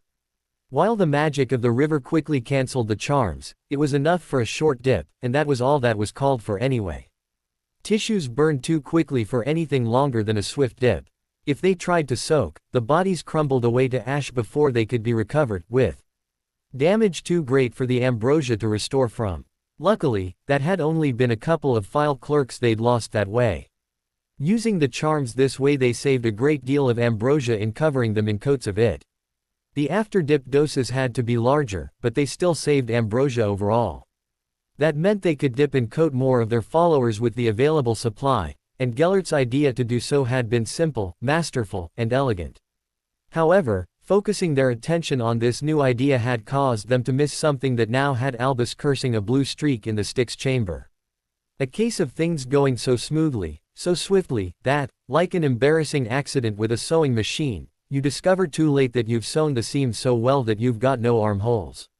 Or, in this case, lost a Horcrux or 4. Things had been progressing so swiftly with the minions that they had lost focus on paying attention to after effects, more concerned with getting the minor adjustments and things right. Chief among their concerns had been the ancient, legendary weakness of Achilles, his heel. According to stories told about how the ancient hero's mother had given him his invulnerability, to dip him into the water she'd held him by his heel, and thus that point became his weakness, the one point where he was not invulnerable. And the fact of the matter was, while they were not terribly eager to emulate that weakness, you had to hold the body somewhere. The Styx dissolved anything non-living to touch it. So you couldn't tie a cord around their waist to dip them in that way, as the Styx would just dissolve it and they'd float away underwater until they'd burned up entirely. They lost Madame Hopkirk of the improper use of magic office that way. You couldn't catch or retrieve a body out of the Styx with spells, as it quickly cancelled out charms and all sorts of other magic to come in contact with it, and they'd lost no less than 2 former Wizengamot members that way. Since anyone touching the Styx lost their mind to a combination of pain and forgetfulness, they couldn't bathe themselves. So someone had to do it for them, and that someone had to hold them somewhere. And if that someone holding the person to be dipped found themselves touching the water in any way, they too lost their mind to that combination of pain and forgetfulness, and one of the first things that happened was they lost hold of the person they were dipping. It was hard to count the number of people lost that way. It must be dozens. Just a little splash or ripple and suddenly they get dropped. It wasn't pretty. Dealing with this problem had been legitimately tricky and absorbed a great deal of their attention. One didn't want to leave too great an area undipped, as that left too large a vulnerable zone. Once again, trying to hold onto too small a piece of person, a toe for example, often didn't leave one enough of a grip to hold onto or haul them back out of the water by. And it leaves the person holding them too vulnerable to accidentally touching the river. And, last but far from least, they didn't want to hold every person by the same point. That was Albus' idea, but a brilliant one. If every person to be dipped was all held by the same part, they'd all share that vulnerable point, and every enemy would aim for that. If, however, they each were held by a different one, and furthermore this is what the changing screen was for, if only one or two people knew which part you had been dipped by, then no one ought to know the vulnerabilities of any significant number of his agents. Outside of Albus and Gellert, who managed all of the dipping, of course. Actually, this had been a fallback idea. The first had been to double dip every person, so that, holding them first by one part, then by another, each part of their bodies ought to have been covered, and they would have no vulnerability, but it turned out it didn't work that way. Flesh that had been dipped once, then regrown by ambrosia, could not be regrown by ambrosia a second time. Troublesome, as that had really been their favorite choice. But they'd only lost a good dozen of their followers confirming it. So the plan had proceeded along a more conservative route. A follower would approach behind the screen BPD, get shrunk, coated in ambrosia, then held by a suitably strong-backed follower and dipped in the river Styx while the two Dark Lords looked on. For former ministry workers, they would be dipped one of 5 ways, holding either hand, one heel or the other, or the nose, so an opponent would never know which one to hit. It was only possible to hold by the nose when Albus noticed what Gellert was doing by placing engorging charms on certain parts of his followers as he dipped them, causing the part in question to swell to a much greater size and thus be a good hand hold, but also as contact with the river cancelled the charm, the shrinking action helped draw them back out again. Albus grew quite fond of giving one of Fudge's administration a Pinocchio-like nose, anchoring one end of it with a sticking charm to the belt buckle of someone strong like a half-giant, who then grasped it with both hands and leaned back, right before the startled office worker got tossed in the drink. One quick tug and they were out again, safe and sound. No sooner had they done this with the nose than he left off doing hands or feet entirely and restricted his efforts to engorged fingers or toes, done the same way. Gellert was more imaginative with his followers. He liked to use ears, particularly the lobes, but he tried dipping men by their beards or eyelashes only to learn those counted as non-living tissue, so got tried only once each, with dramatically fatal results each time, or the nose, which Albus copied off of him. But rather than restrict his efforts entirely to the head, and give too many targets in a small zone that eventually all of his enemies would aim at, he would vary it up a bit by dipping women by their elongated breasts, either one, or men by their genitalia. Any dangling part could be elongated for this. And, best of all, wizards in battle inevitably learn to protect those parts anyway, so there would be no needless telltales if his people wore armor around those parts when expecting combat. Albus found this a capital idea. And for his own protection he grew more creative still. When his own clones dipped each other's bodies into the river Styx to become invulnerable, one was transfigured into a wolf and dipped by his tail, a feature he would not have most of the time, and was yanked out by the transfiguration reversing itself just like those ministry workers had been by a shrinking nose. Another had his tongue elongated and held by that. And last had his navel magically turned into an outie, then expanded into a rope to hold onto, then shrunk back again once he was dipped by it. Actual bodies had been used in all of these cases, as simulacrums were magical constructs destroyed by the magics of the river. It was only at the moment that the last of these Albus Dumbledores was being brought forth out of the river that Gellert, who had been overseeing the dippings of Aberforth and Snape, discovered on observing the reactions of Aberforth that Horcruxes are destroyed by the lamentation effect. A man with a Horcrux has had his soul magically separated into a number of pieces. There were rather a large number of enchantments necessary to not only keeping those portions separate but also keeping each one alive and viable, and all of those went away when touched by the magic of the river. So each of the fragments of Albus Dumbledore's soul stuck in the bodies he had dipped in the river were suddenly no longer supported by those spells, rituals and enchantments, and basically ceased to be. Fragments as small as Albus was using essentially evaporated without the webs of magic required to sustain tiny soul pieces that size. After administering the Mnemosyne failed to revive the man, Gellert was only able to restore him to life by use of the Horcrux Albus had stored with him. The ones associated with the bodies that had been dipped were now no longer Horcruxes at all. Wherever the Horcrux of each soul fragment was hidden didn't matter, as on those bodies hitting the river, the magic that tied the soul animating that body to the object serving as its anchor got destroyed. Those magics had been vanquished entirely via their links to those bodies, although any non-Horcrux related magical properties remained untouched. This left Albus Dumbledore with 3 invulnerable bodies, but 3 fewer Horcruxes and soul fragments overall. Leaving him one man with 2 empty, soulless but invulnerable bodies lying about even after Gellert revived him with an additional, previously unused Horcrux left in his possession. Although, while Gellert was dealing with this problem, his minions went on administering the ambrosia and Mnemosyne to the other bodies undergoing the process. Without Albus awake and able to warn them, no one could have known of the Horcrux plate stuck in the back of Aberforth's head, that was not only destroyed, dissolved by the magic of the river, but also all of the spells and runes tied to it that made the man Albus. South Avenue were cancelled too. And the Snape they'd been dipping turned out, on having been healed, not to be Snape at all, but some sort of natural shapeshifter that on entering the river looked like Snape, but healed up to look remarkably like the Pillsbury Doughboy.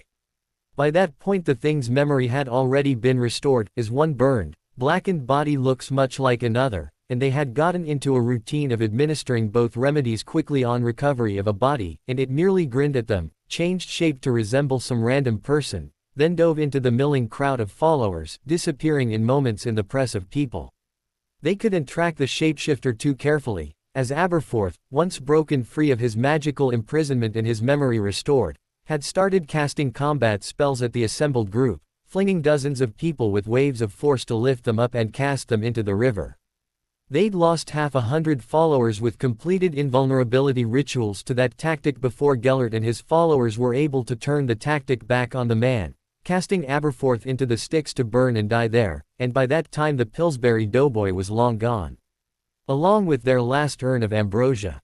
Everyone present paused to stare as the newly revived Albus Dumbledore started cursing up a storm. There was a ring of manor houses around Godric's Hollow, although Harry's could only be termed a palace and grand in ways that most palaces only wished they could be. Because they lay outside of the great defensive wall, each had their own smaller scale copies of that town's defenses, but were also put under Fidelius so that only family could see them from outside. This made it so armies intent on attacking the town could march right past those manors without ever knowing they were there, which had happened a number of times now, in the town's short existence. However, there was no perfect tool. No matter how excellent your hammer, not every problem was a nail, or could be treated like one. The Fidelius was a useful charm, powerful even. However, it was no more perfect than anything else in the world. It did one thing very well, hid a secret so those who did not know the secret could not act on that information. However, there are no secrets from the dead. Zombies and vampires could find a house under Fidelius as easily as any seer could. That was why those manors had their own cross-mounted curtain walls. Zombies could not get in past a wall such as that, nor could vampires bear to look at the place. And the dark wizards who had charmed sheets of cloth or leather to fly towards the town and cover the crosses on those walls, could not see or even think about those Fidelius-covered manors to do the same to them. Although Harry technically owned the whole town, and 5 others just like it, he used only 2 buildings in Godric's Hollow as his official residences. The first was the castle at the heart of the town, only that was crowded with refugees at present, and the second was his grand manor just outside of it. Which meant that manor was where he had stored the newly rescued Death Eater children. And it was, for those pureblood heirs, quite an eye-opening experience, as no sooner had they woken up from resting after their ordeal than a houseful of ghosts greeted them. And those ghosts were all, every last one of them, an Evans. This came actually as an aftershock of the Wonderland experience. Belief energy has so powerful an effect on fairies it can be very harmful to them. Normally the fairy queen sheltered her race from being subject to too much of it. However, for one agonizing moment, Queen Alice of Wonderland had dropped her shields to deliberately expose herself to it, so that she could filter it through her land in order to reshape Harry into the boy who lived. A lot of changes had been wrought by that moment, only some of which were obvious, especially at first. One of the comparatively minor tweaks had been Lily's genetic code had been rewritten until she now truly was a product of long lines of squibs, except the squib part got gradually forgotten by all of those stories as more and more of her relatives turned out to be actually magical, until the Evans line didn't have a squib anywhere in her entire family tree, they were all magical. It was now true that Lily had some of the most pure-blooded ancestry in the entire magical world, including some apparently lost bloodlines and direct ties to every witch or wizard who was worth anything in history and didn't have a modern clan of descendants, including all 4 founders, Morgana and Merlin. How else would Harry get all of those inherited bloodlines and rare abilities? Nor was she the only one so changed. As according to the books, Harry held ancestral estates all over the globe, including on all continents and quite a few private islands. Grateful monarchs had given him impressive palaces to dwell in, and cute, local girls to giggle over him. Well, now, Padma and Parvati Patil were 2 of those girls, rewritten as Indian princesses, granted to a grateful Harry by a proud monarch after a successful adventure against a wholly made-up Dark Lord called the Serpent King, who used hydras to terrorize parts of magical India. And may, just may, mind you, have borne a small resemblance to Auror and hit wizard Mad-Eye Moody. Magic can be funny about that sometimes. James Potter's line now, too, stretched back all of the way to the founders, and included a great many magicals of note whose lines had otherwise died out, all out of a bit of tweaking of the genetic code to include them. It really wasn't possible to get any more pure-blooded than they were, and the largely Slytherin students to wake up in his manner were stunned. To come face to face with the shocking evidence of that, including talking portraits, family tapestries, and ghosts just as had always been seen in those books. They also learned, from proud ghosts chatting about the subject, that Lily's parents now really were a witch and wizard who'd helped defeat Grindelwald. They even came down to preside over breakfast, shocking everyone until it could be explained that they had faked their deaths and had been living out of sight for a while, along with Harry's parents and other set of grandparents when really their lives had been spared by Trelawney's trip through time. Then it had to be explained that, though they had seen Harry often during his childhood, after every adventure practically, they could not reveal that secret to the public, so had used astral projection, where the spirit travels separately from the body for a while, to make appearances as ghosts. In this way the belief energy had resolved conflicts between belief in their deaths and the actual matter of their survival due to fairy time tampering. The rest of the family hanging the manor around really were ghosts. It was a truism of the Boy Who Lived novels that the homes Harry lived in had ghost populations more extreme and varied than Hogwarts, with just about every relative he'd ever had making ghostly appearances, including a few who dated back to the founding of Hogwarts. So now they did. In centuries to come it would be a subject of debate where these ghosts came from, whether they were called by the resurrection stone Harry had carried at the time reality was rewritten, and modified by the belief energy as he was, or whether they were minor partially dissolved fairy spirits that had been taken and transformed via that same belief energy to become ghosts and believed they were Harry's dead relatives. Either way didn't matter, as they believed they were his deceased family and were willing to act as such. And one of the biggest, most recurrent, plot devices in all of those adventure stories was that anytime Harry needed to know something that he didn't already know, some ghost or portrait would tell him. They were a vast information resource to the Boy Who Lived. In fact, any time he wanted to learn something about anything, no matter how obscure, the first place he always turned was his huge extended family, both living and dead, and somehow not only did someone turn up who knew of it, they could bring in someone else who'd been directly involved and had what had hitherto been hidden keys to those mysteries never before told. It was a staple of all of those stories that these ghosts, portraits and relatives held clues to new adventures. And, as it turned out, they began doing exactly that today. As Harry came in trailing his core group just after breakfast to check on the rescued children, only to be interrupted by a bunch of ghosts with an urgent message, one that made every eye in that chamber grow wide. One of the themes that developed in those stories was that the biggest, best adventures were kicked off by one of the founders' ghosts showing up. In that, they'd even worked out a scheme. Godric Gryffindor would show up to launch great adventures of bravery and mighty deeds. Salazar Slytherin was always there to warn his proud descendant of plots. Rowena Ravenclaw would arrive with pleas to recover this or that bit of lost knowledge, usually on curse-breaking adventures that would make Indiana Jones blanch with envy, and Helga Hufflepuff would inform him of friends in danger and needing help. But all four arrived to tell him of new Dark Lords, as those were plots that endangered not only his friends, but the entire world, and required mighty deeds and, often, lost knowledge to defeat. Later on, either Merlin or Morgana would show up too, just to add an extra bit of gravity to the situation. Merlin would show up for a Dark Lord, or Morgana to warn of a Dark Lady. Jaws dropped on every rescued child when the ghosts of Merlin and the four founders drifted into the manor to confront Harry Potter just as he came in after breakfast, all bearing grave expressions on their faces. Sensing an adventure about to start, Harry summoned some of his long-term companions out of the mass of Slytherin students. Daphne, Tracy, Astoria. Such was the tone of easy command in his voice. The girls were on their feet racing to meet his summons before they'd even figured out they'd fulfilled his expectation of instant obedience without thinking about it, with a kind of instant respect for authority they'd never had for any of their professors. Scary, and also, the most thrilling thing that could happen to a teen Slytherin girl.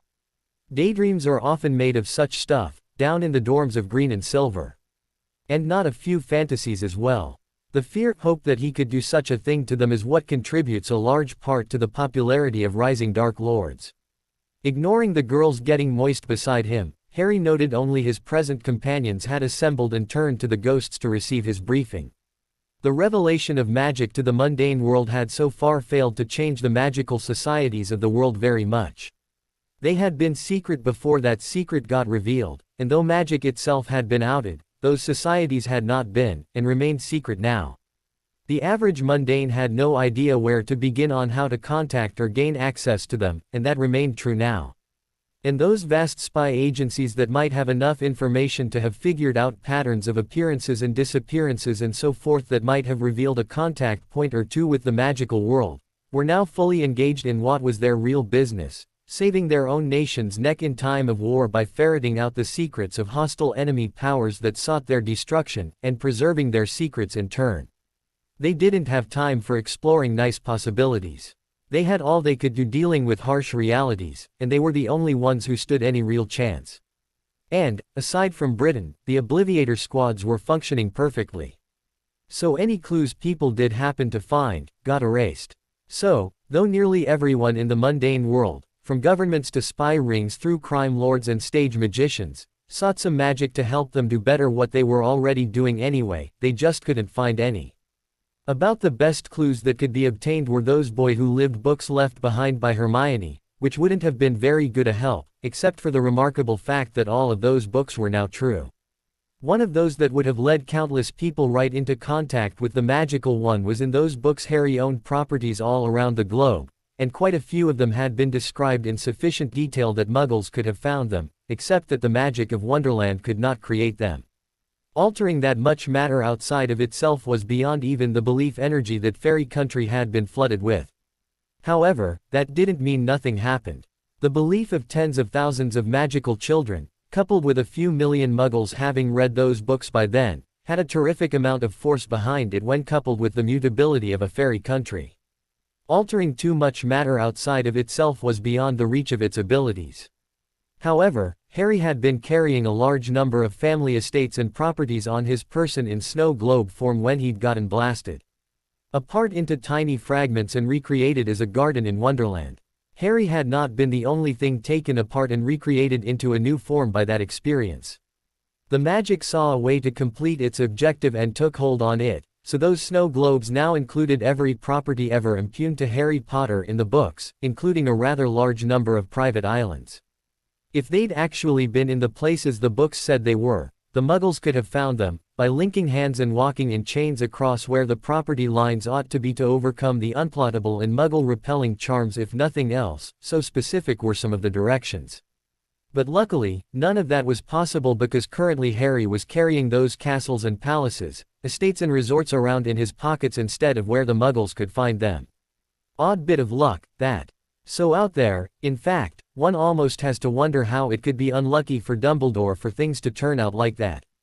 So you see, my lord, it is now within Dumbledore's power to return to this country and subdue it to his will, the ghost solemnly intoned, looking serious in a way few persons could. And though you have dealt him mighty blows, if he should be allowed to access those supply caches, he will be unstoppable.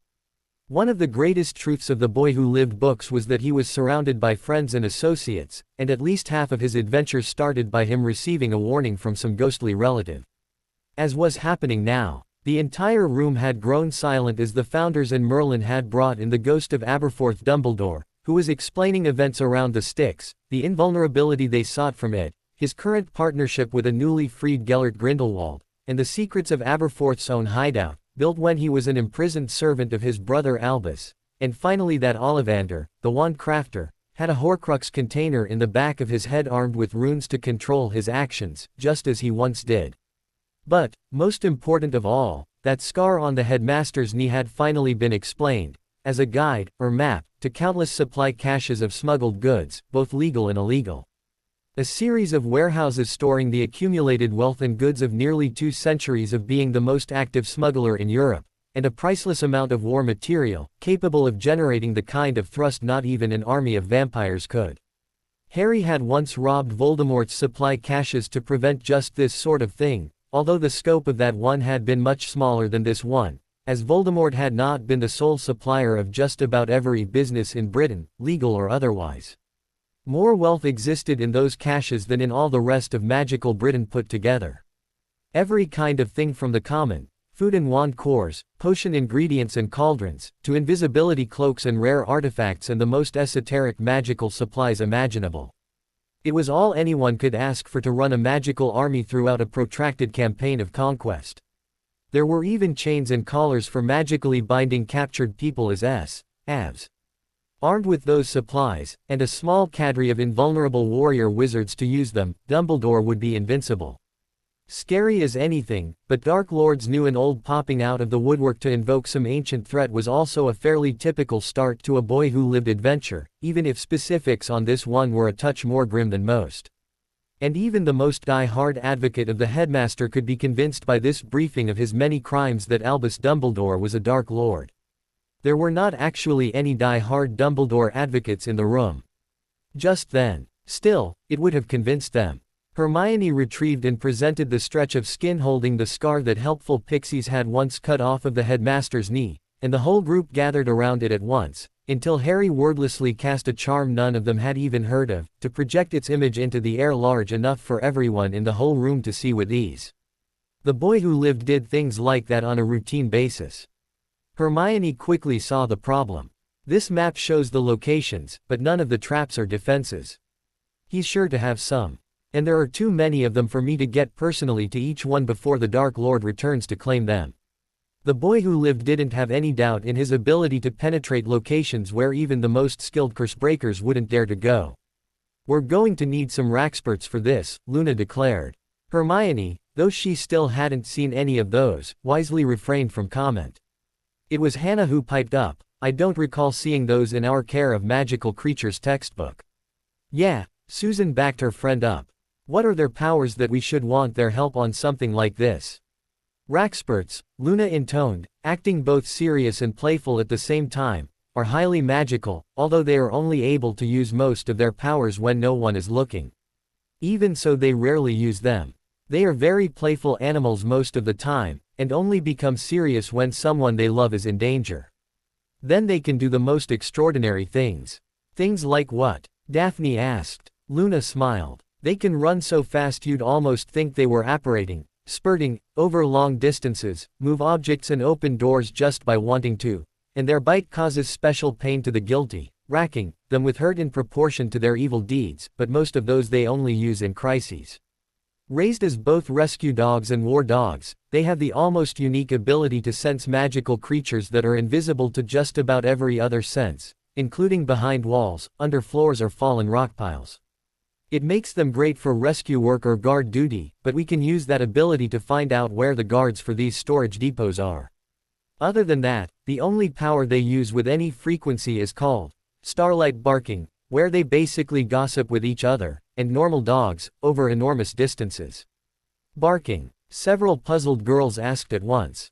Luna was explaining as they walked, just like gnarls are very similar to hedgehogs in appearance, and Kneazles resemble cats, and Krups look like Jack Russell Terriers. Raxperts are magical animals that bear a strong resemblance to Dalmatians. My uncle runs a ranch for them. He calls it the Dalmatian Plantation. Harry stopped dead cold as that triggered something in his mind. Did he, by any chance, start out with 101 of them? Hermione was, by now, learning to look ahead when Luna started telling stories about her family. Why yes. The bright-eyed Bone agreed. The person we hired to do the Muggle version of the novel changed some things. He called my uncle and his wife Mr. and Mrs. Dearly instead of their proper name of Darling, for one. They were cast out of the official branch of that family back when the Malfoys took over control of it, but they've stayed a cadet branch for many years. It's partly in honor of my uncle that I wanted to revive that line. So there truly is a Cruella de Vil. Or did the Muggle translator make that part up? The bookworm asked with raised eyebrows. Harry had adopted a rather strange expression on his face. Actually, I just now recalled, the Dursleys said they were related to her. This time both Luna and Hermione's jaws dropped wide. Luna was the one who blurted first, someone was fool enough to leave children with a couple associated with that animal. That woman makes the Marquis de Sade look like a saint by comparison. Any relatives of hers ought to be jailed on suspicion alone. The Muggle-born was still reeling that the Dursleys were related to Cruella de Vil, and that such a character actually existed. Hearing about ancient legends being true was one thing, but to hear Harry tell it, this woman was still alive. And was not, by any account, a nice person. Why would she want to skin 100 puppies? Hannah asked innocently. Luna fixed her with a stare. Putting aside the fact that she enjoys it, how many objects can you think of that are made with parts of one magical beast or another? There are invisibility cloaks, and dragonhide clothes, and every potion we've ever brewed for starters. I shudder to think what that woman could have done with the hides of 101 Raxperts. We should all be grateful she was stopped by them escaping in time. Will your uncle have enough Raxperts for us to use? Harry asked seriously. Luna giggled. He'd have to. Because their bite racks people with pain in proportion to their evil, and most ministry officials are not very nice, and one or two of them got bitten. Rather than acknowledge their own faults, they decreed that his Raxperts were faulty, and forbade him from selling any until he'd fixed the problem, which, naturally, he couldn't, as it was not a problem with his Raxperts but rather the ministry. But he couldn't sell or export, or even give them away for close to 4 generations of Raxperts now, and they pine away and die if not allowed to mate and breed, so his plantation is practically wall-to-wall white coats with blue spots now. He'd be financially ruined, even given who he is, if he still had to pay taxes. She answered Hannah's question before she'd even asked it. Most magical animals have a distinct difference from the mundane breed they resemble. In Krups it is having a forked tail, which ministry rules require that you cut off to where it looks normal to Muggles. In Raxperts, it is having blue spots, which you must charm to appear black if you live in Muggle areas. Backing up a step, Harry interrupted. You said something about your uncle not having to pay taxes. Oh, yes. Luna bobbed her head happily. Although the Disney movie had him as a songwriter, the books were more correct in that real Roger Darling, the one who had the 101 Dalmatians, is a financial wizard who has been granted exemption from income tax for life and lent a house by the outer circle of Regent's Park as a favor for wiping out the government's national debt. Obviously, that was the Muggle-friendly version of what happened, using their government instead of ours. But the substantial facts are the same. He is a wizard, and a genius with finance, and as a favor for wiping out the Ministry of Magic's debt he was granted special exemption from taxation for him and his family for life. We don't have an income tax. Harry grinned. I may need to talk to you in a little bit about getting myself registered a Darling to get that special tax exemption applied to me and my businesses, including that new economy we are building. Hermione had begun worrying her lower lip. Harry, I realize this is a strange question coming from me, but I've been meaning to ask, why all this concern for laws and whether something is legal or not? The Ministry of Magic is all but fallen, and what's left is controlled by Voldemort.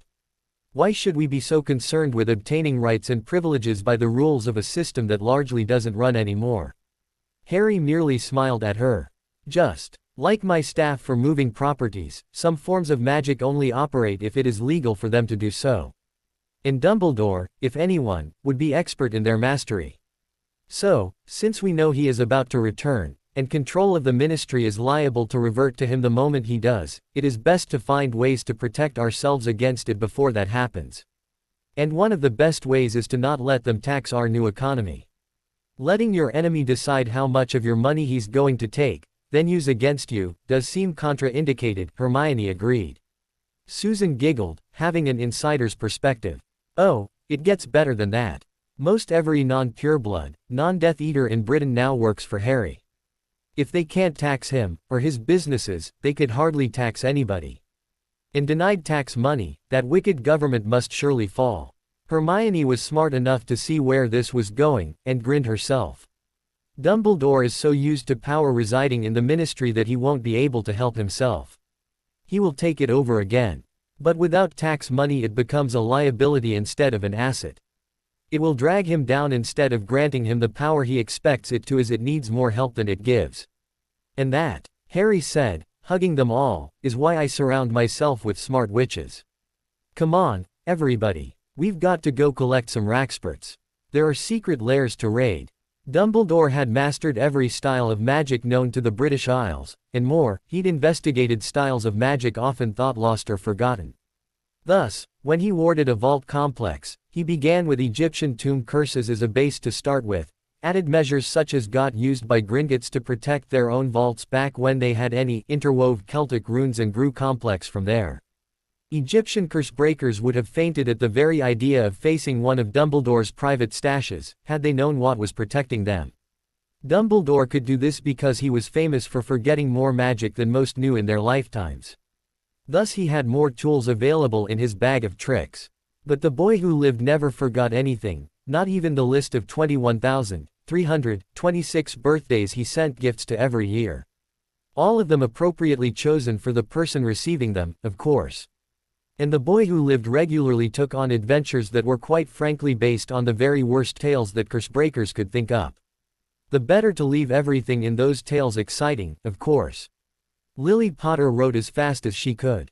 The way her son explained it, cracking Dumbledore's secret, underground smuggling warehouses would be a great deal like cracking an Egyptian tomb, only not.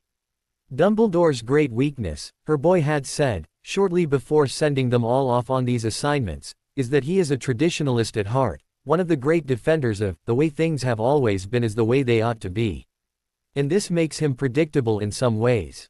So to find out how he has done anything, look at the way those things got done before. Of course, to take the man's great cunning into account, once you've done that, look up what the standard response to that standard approach is, then expect him to have countered that. Hiding vast wealth for an eternity. The only patterns for that, other than just burying it in a field or on an island where any wizard could find it, was either a Gringotts vault or an Egyptian tomb. So naturally he incorporated elements of both in his secret storehouses. The Egyptian method. Lots and lots of spells and curses, some mazes and traps, and a few enchanted guardians, and only a few because the cost of golems and other guardians that could stand in place for thousands of years, then go into action the moment they were needed, was rather high. The Gringotts method. A handful of spells and traps, some mazes, and lots of guards. They had begun this tomb-breaking adventure with the screaming of 1,000 vampires shrieking out their bloodlust turned to terror as the boy who lived used a wordless, wandless charm to enchant the ceiling above their heads with the same spells as on the Hogwarts Great Hall, flooding the cave system with daylight. I never get tired of that, Harry had declared, clenching a fist in delight as the chamber full of ancient vampires turned to shrieking statues of dust that crumbled away into nothingness. Crossing his arms as the former foes dispersed in the slight breeze, the boy who lived had then begun his plan that would strip Dumbledore of the vaults those vampires had been put in place to guard. Dad, you are up first. Harry then spoke, instructing not only to his father but the large crowd of witches and wizards following with them. All right, we're in a terrible rush trying to not just reach these places, but to get them emptied before the headmaster realizes what is going on. We don't have a lot of time to waste on explanations, so one will have to do for all. Listen up, because the setup will be the same for everyone. The boy who lived had then wordlessly cast a wide-scale illusion of the map taken from the scar on Dumbledore's knee, highlighting both where they were at that moment and the nearest of the hidden treasure vaults. Dumbledore has created a network of hidden vaults. Each one has enough wealth to beggar the imagination, and defenses to match. It would take teams of standard curse breakers years to open any one of these, and then they'd still suffer massive losses. But we're going to open all of them today. Then her son had grinned, and this is how we're going to do it. Dumbledore's defenses down here had come in roughly 2 layers. The outer layer, the guards, had been handled effectively enough by Harry, as vampires that had not been dusted by that initial rush of sunlight had been forced by necromantic spells Harry had purified for just this kind of use to reveal what traps and tricks protected those sections they had guarded. That had taken care of the Gringotts-style layer rather handily. Then it was time for curse-breaking teams to break the inner, Egyptian layers. Lily had no personal experience as a cursebreaker beyond the 5-minute lecture her son had given them before they'd started out on this run. Of course, that could be a good thing, because Dumbledore knew the standard curse-breaking methods inside and out, and had laid down his traps specifically to catch people using them. The best way to kill a wizard has always been to catch him by surprise. Traps in tombs were set up with that in mind. Therefore, standard cursebreaker procedure, according to her son, was to conjure or transfigure animals and send them first. These would trip any traps and alert the wizards following behind. Once aware of the problem, they could deal with it. Lily had already discovered at least 4 times where a conjured animal going first would have tripped an alarm that had set off a trap, not on top of the conjured animal, but over an entire corridor 30 feet back and around the corner that standard cursebreakers would have been sheltering behind as they watched their conjured animal's progress. And that was just in her own tunnel. Countless others were working on their own. Harry had split them all up into teams of 3, with one dryad to go on point to handle the dangerous stuff, because just in case she should get killed, it didn't matter as she'd instantly reform at her closest tree anyway. So all it would be was a slight delay as said dryad raced to rejoin her team, one mortal witch or wizard, then someone else, often a specialist. Lily was specialist on her team, which consisted of a darling dryad girl by the name of Lavender, who Lily understood to be one of her son's prospective wives, and a mortal wizard she didn't know by the name of Cummings. Muggle-born, much like herself. The man was competent by British wizarding standards, which unfortunately didn't say very much. Still, he filled out the vital, mortal, slot on their team, as Lily herself no longer qualified. No, her original, youthful wish to be a dryad had never been fulfilled. Instead, the Fairy Queen had offered to elevate Lily and her husband, and a few others, to the ranks of High Fae, much like their son Harry. They had leapt at the chance. Dryads, as charming as they are, had limits that higher fairy did not. Lily was not exactly sure where those limits were, but the Queen had assured her that was the case, and that was enough for Harry's mother. So, while she wasn't unkillable, Lily and her husband both shared a degree of second sight, which was why they were not on a team together, as Godric's Hollow had proved that Dumbledore did know how to use wards that kept out fairies, so a mortal wizard was vital on each team, for in case they ran into any. Not to say mortals didn't have their own weaknesses. 9 times already her team had already run into traps whose vital parts, those spells and sensors that would alert experienced cursebreakers to a trap being present, were hidden away behind a Fidelius. As fairy creatures she and Lavender could see them, but to mortal cursebreakers those would have been completely undetectable, and they would have been slaughtered to a man each time. Lily winced as the sound of a distant explosion shook the earth. That had happened enough times now that she knew what it was. Some other team had tripped one of the many traps that brought down the ceiling on a corridor, squashing everything beneath a few thousand tons of stone. Somebody somewhere had probably lost their dryad, again. Down here in these tunnels with no one to see, Dumbledore did not pull any punches. His traps put the most infamous ones in Egypt to shame. And there was a very good reason for that. As her son had put it, Dumbledore was a very powerful, very bored old man who'd had the better part of 2 centuries to perfect the defenses over his major schemes. And here, the warehouses that contained the bulk of his wealth brought in by a secret smuggling empire, were one of those. Dumbledore had every opportunity over those years to read over reports and interview the men who had experienced the very worst that Egyptian magical tombs had to offer, and he'd used those traps and methods as his starting point to defend his warehouses here.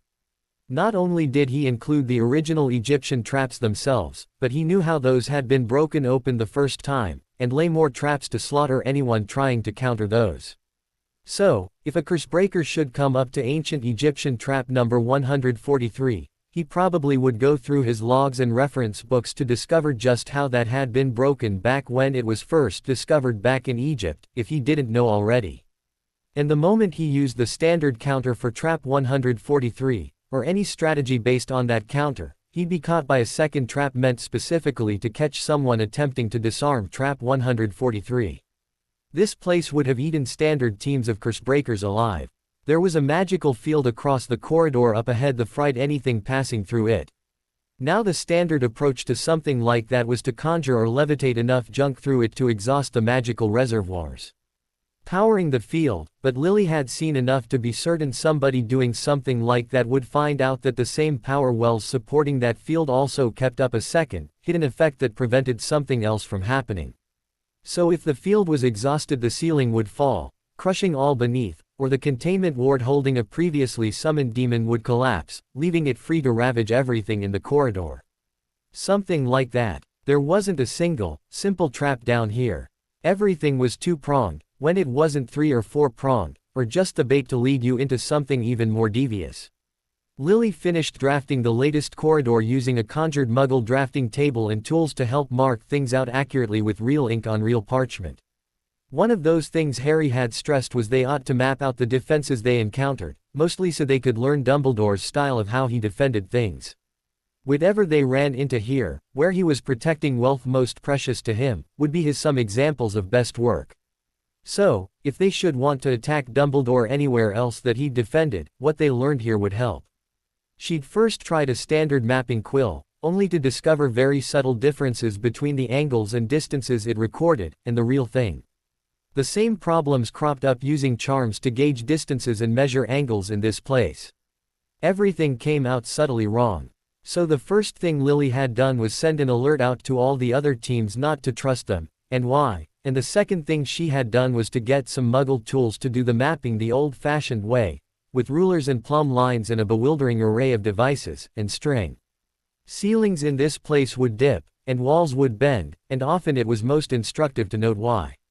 Frequently those bulges eventually betrayed the traps around them, either concealing those mechanisms themselves or walls being subtly angled to control the blasts. But then Lily had compared her map she was making by hand to the one her mapping quill was still laboring on, and what the comparison revealed was that there was a large hollow space on hers that had been completely edited out on the other. Magic would never have found it, but there it was. And if Dumbledore was so anxious to hide whatever was in that blank space on her map that he'd laid charms over these corridors to foul up any mapping charms or spells in use, charms so subtle that even knowing they were there, Lily, a charms mistress herself, could still not find them. Well, anything he was that anxious to hide, she wanted to find. Explosives are set, Lavender came back up the corridor to announce. What did you want all that dynamite to blow a tunnel to, anyway? Cummings asked. Lily smiled. I don't know. Let's find out, shall we? The ground shook, in what was becoming a depressingly regular occurrence. Did you feel that, Pad? You know, Vatty, probably the best thing about hanging around Harry is his greatness is contagious. Both girls giggled ferociously. It was easy for them to feel cheery about that subject. They were fine. They both recalled the original, unaltered pasts where both girls were destined to be married off to men 3 times their age, who never loved them. It was not exactly a history to be inspired about, especially since the loans their marriages had secured had eventually bankrupted their birth family. The present trials, troubles and world upheavals economic among them were not a great place or time to run an authentic Indian restaurant in downtown London, whoever you catered to. The Magicals were being put through the ringer by the current Voldemort war, and under his leadership their bigotry and prejudice were at an all-time high, while the Muggles were having their own problems dealing with a world war. No, it was easy to see why their father had wanted those loans. Times were tough, but the troubles were so long and so bad that money not been enough to see their family through to prosperity regardless. Compared to that, the lure of being a dryad was irresistible. But then Harry had to go adding on to the basic package of eternal youth and beauty, which was quite enough already, thank you, even more benefits, like making them immune to fire, the built-in weapons and armor of goblin silver, training in archery by a centaur, and all of that in addition to spreading so many clones of their trees everywhere that they were virtually unkillable. They'd proved that time and time again down in these tunnels, where golems and ancient beasts had become animated and tried to kill them, only to fall before superior archery, or a combination of silver swords and super strength. And in those cases when a guardian was so strong those dryads had actually been bested, she'd reformed back at her tree to try again, going up fresh against the guardian she'd damaged in her first try. No, being a dryad was so many steps above their former lives it was simply no contest. Then he had to go and add more goodies on top of it by becoming the boy who lived. There simply could be no more delectable a boy to fall in love with. They knew, the books had been deliberately written that way. The magic that had transformed those boy who lived myths into reality was truly overwhelming, especially for creatures of fairy. And, as creatures of fairy who belonged to Harry, naturally they'd suffered some of that too. Now, instead of merchants' daughters who'd lived above a restaurant all of their lives, they'd been caught up in the backlash of his change, and since the boy who lived frequently got rewarded with girls at the conclusion of some of his successful adventures, he needed to have some to properly fulfill the magic changing him, so now their history said they were two of them. Neither girl was going to complain about that in this or any other century. The Pottle girls already belonged to him anyway. That had been their choice, and they were quite happy with it, just granted the basic package. It was just the reason they belonged to him that had changed. Padma and her sister Parvati were now Indian princesses, with fresh pasts wherein they'd never known anything of dirty, grubby kitchen work, although they still did, never having forgotten those experiences at their father's restaurant out of their previous lives. Part of a culture of magical nobles who lived draped about by gold and jewels, the girls had been given to the boy hero just like a couple of priceless rubies by a grateful monarch. They even came with their own palace. There had been plenty of material for Wonderland to work with in granting them these new backgrounds, too. The magical cultures of India had always been there, if a little more poor and grubbier than tales were wont to say. Hogwarts had done the British magical peoples a real favor in unifying them and providing a common general base of education, rather than this clan or that one keeping their cleaning charms and other spells as family secrets, only to be passed on to close relations, as had occurred in most of the rest of the world. The magical people of India had been through some of the worst of that clannishness, and were as fractionalized as their mundane kin had been until the British came and unified the country, and while the changes toward unification had swept their magical world too, it was incompletely as yet. Magical India was still, quite frankly, something of a broken-up mess. Dozens of tiny kingdoms smaller than the county of Kent dotted the outskirts and rough parts of the country that had never been worth the British East India Company's time to occupy and integrate. But that only made it easier for the tide of magic sweeping by to give one of those minor kings and his associates memories of a boy who lived adventure in his tiny kingdom, as well as a pair of royal daughters that just happened to be Padma and Parvati, who would now never have to marry anyone to grant their father a business loan. Memories took very little magic to alter, and as suddenly as that, the two were, as far as anyone was aware, of the royal blood of a tiny kingdom. It was quite a change from being up to their elbows in dish soap every night and weekend growing up, and every school break since then. Parvati drew her own dryad longbow back to her ear and let fly, piercing a golem through the eye and shattering the stone that supported its magic, ending the animating force and leaving it just a simple statue. Padma then, quite playfully, drew on the escaping magic to put it right back into the golem, temporarily, but this time under her control. It lasted only a few seconds, but that was enough to get the creature to open the door that it alone served as key for. Another of Dumbledore's favorite methods down here had been to have the Guardian's Tomb Raiders would destroy also be the necessary components to open up certain locks they guarded. For him, or any authorized person, it was easy as the guards under his control would open locks for him. For anyone else, well, they'd destroy the creatures protecting doors only to find those creatures had been the only thing that could open them. But no companions of the boy who lived would be stopped by something like that. The London Underground was vast, the second largest metro system in the world in terms of route miles, and it had not all been envisioned as part of one design system. There were closed sections, entire stations bricked off from the outside world, tunnels ended either by administrative changes or engineering faults, or simply running out of money, and no end of snaffus. On the surface, when you try to build something and something goes wrong you can always knock it down and try again. But a tunnel, once dug, stays around. You could either fill it back in, which is expensive, or collapse it, which might damage the area for future efforts and even destabilize buildings on the surface above. So mostly abandoned projects just got left alone. Of course, the system was also old, and anything old accumulates odd bits, relics of things that are once required but then obsolete and now forgotten. Passengers on the lines rarely had any idea how much of that system existed but was not in use. And, of course, that was before wizards moved in and expanded parts of it for their own use. And wizards could make anything nuts. "Harry, I think your help is required with Sirius and his team," Luna spoke into the communications mirror. She, with her ability to know needful things, was serving as dispatcher to Harry, sending him out to Cursebreaker teams who were about to get into trouble. At the moment she had stop orders out on half a dozen teams, each waiting for needed assistance to arrive before they could move on. But her sixth sense was informing her that Sirius was not liable to wait around for his proper turn order.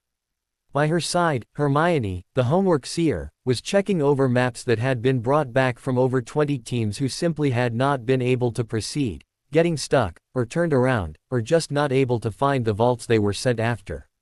Over their heads hung the expanded scar taken from off Dumbledore's knee, that showed not only the underground and his various vaults within, but also revealed the progress of their various teams. They had practically every dryad down there at once, as well as a large supporting cast of other witches and wizards. Nearly 100 teams in all, working on just as many secret warehouses. But it was a tricky bit of business, and so far no success. That was when Lily's face appeared on a mirror. "Harry, Hermione, Luna, guess what I just found?" The pair looked up at the woman's face to see, reflected over her shoulder, a tremendous pile of gold and jewels and other precious things, filling a warehouse that stretched off far into the darkness. Lily smiled, "And better still, if other teams have been mapping by hand, we can compare those to the results of auto-mapping quills, and I'll bet you that we'll find some more."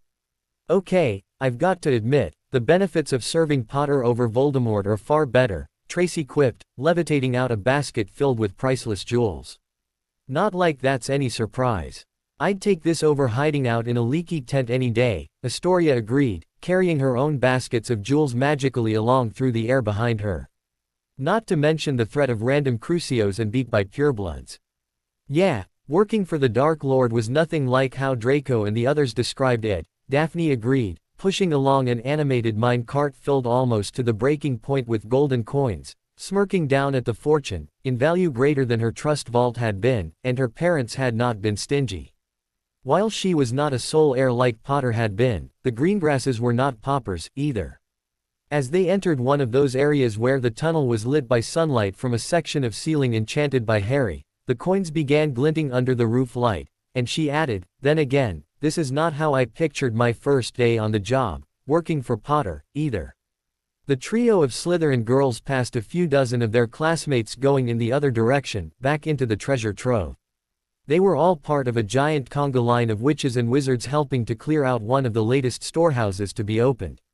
Hundreds of people walking in, picking up a load of loot, then carrying it out to a sufficient distance to get clear of the anti-portkey wards, where other parties of witches and wizards waited, busily making portkeys to move the loot away. All of their pockets were filled with choice bits, of course, shrunken to make room for more, to the point where their robes sagged and the gems and jewelry they'd secreted about their persons rattled as they moved. And Potter, who'd seen them all like this, just smirked, like he hadn't even seemed to mind. It was enough to cause a Slytherin girl's heart to flutter. "Yes, but he's not just Potter anymore, is he?" Astoria twinkled, meaning, of course, that they all owed him life debts now, and they knew it. They'd been sent on a suicidal charge against his walls, and he'd spared their lives. Since those he hadn't spared had died, that life debt was pretty clear. Tracy shivered, the jewelry she'd shoved in her bodice tinkling as she did so, thinking of something else entirely. "Yeah, coming to his mansion was the biggest shock of my life. Who'd have imagined those boy who lived books were all real?"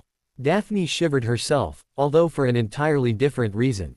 Licking her lips, she replied, "He certainly did a bang-up job of hiding that, these past few years. Very Slytherin, though no one present mentioned that aloud. Yet, yeah, but when you think about it, the disguise slipped a few times," Tracy told her close friend, as they all pushed their loads of treasures along the corridor in and among the line of other witches and wizards. Doing so. I mean, we all heard those rumors of a basilisk, and that troll, and some other things. It's clear now, looking back on it, he was still having those adventures at Hogwarts. Yeah, Daphne sighed, wishing she'd been taken on them with him, like in some of those books. It's obvious looking back on it, really. You know, Astoria whispered, totally serious, I'm starting to wonder, sometimes, if we haven't been obliviated. Daphne and Tracis' attention riveted on her at once, so Astoria sheepishly continued providing information on her theory, shrinking in on herself a little under the older Slytherin's stares. Well, you've all seen him, how he reacts to us. He treats us like old friends. He's even talked about those old adventures we've supposedly been on like they were real. Not to mention how quickly and automatically we obey whenever he calls our names, Tracy finished for her in wonder, having been puzzled over that fact herself. Daphne drew in a big breath and blew it out, fluttering her bangs as her worldview shifted just a bit. Okay, we've got to agree that it's possible. Just then a dozen Raxperts raced on past. Streams of the Dalmatian-like creatures had been patrolling all over, down here, detecting monsters. It was far safer when the werewolves or leftover vampires or whatever could not sneak up on you, and there had been some surprisingly foul critters employed as guardians down here. Raxpert patrols had already proved themselves dozens of times over, and everyone felt safer with them down here, as there were enough of them. If a Dementor or some other foul creature came sneaking up on you, you knew about it before the thing was close enough to be a real danger. Shortly after, the Raxperts darted into a shadowy section of tunnel. Barking from down the corridor told everyone that another foul monster had been revealed, trying to sneak up on the column of treasure movers. Several adults, including the Potter parents, rushed off in response. The trio of Slytherin girls passed out of one area of light and came around a corner in the rough-hewn corridor, and as they rounded the bend of jagged, dark gray stone, they stood in shadow looking up into another semi-distant area of light, and looking up came upon a scene of Harry standing behind his blushing best school friend. Realization came flooding to the trio of watchers as they noticed where his hands were, having snuck up under the bookworm's skirt on the outsides of her legs, apparently taking advantage of the moment of his parents' absence to steal Hermione's underwear.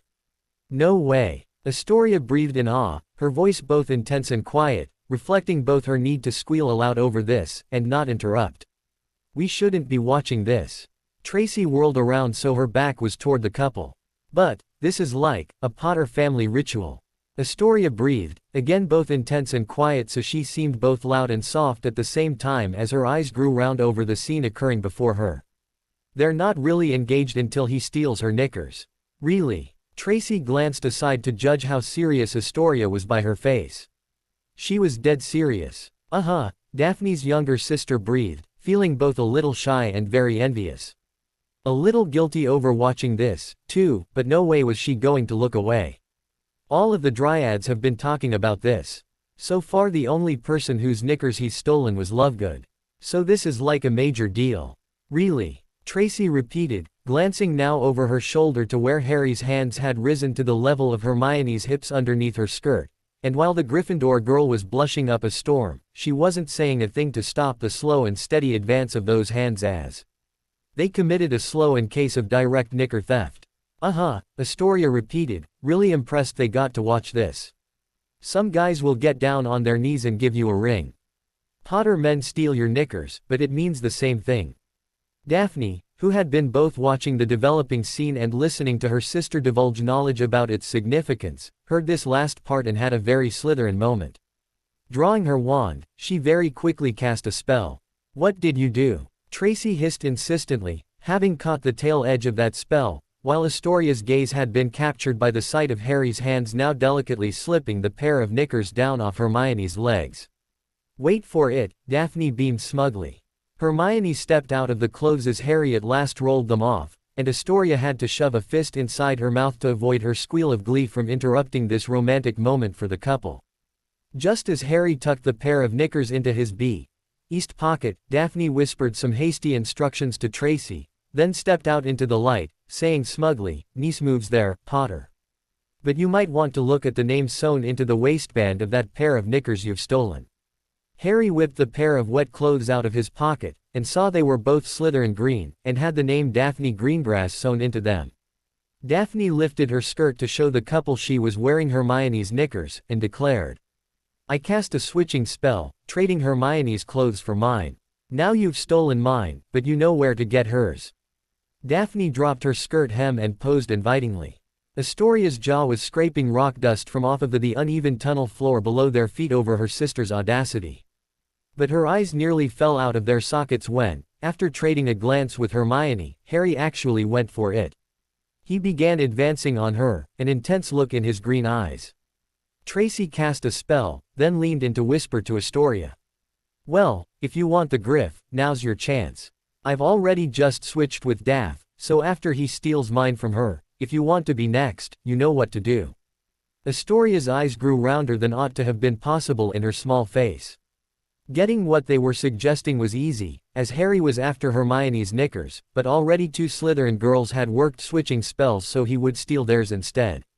So did she want to be third? Let's see, handsome, powerful, wealthy, already owed him a life debt. Somewhere, Susan Bones and Hannah Abbott shivered, and did not know why. Trelawney was a dryad. That meant many things to her and to others.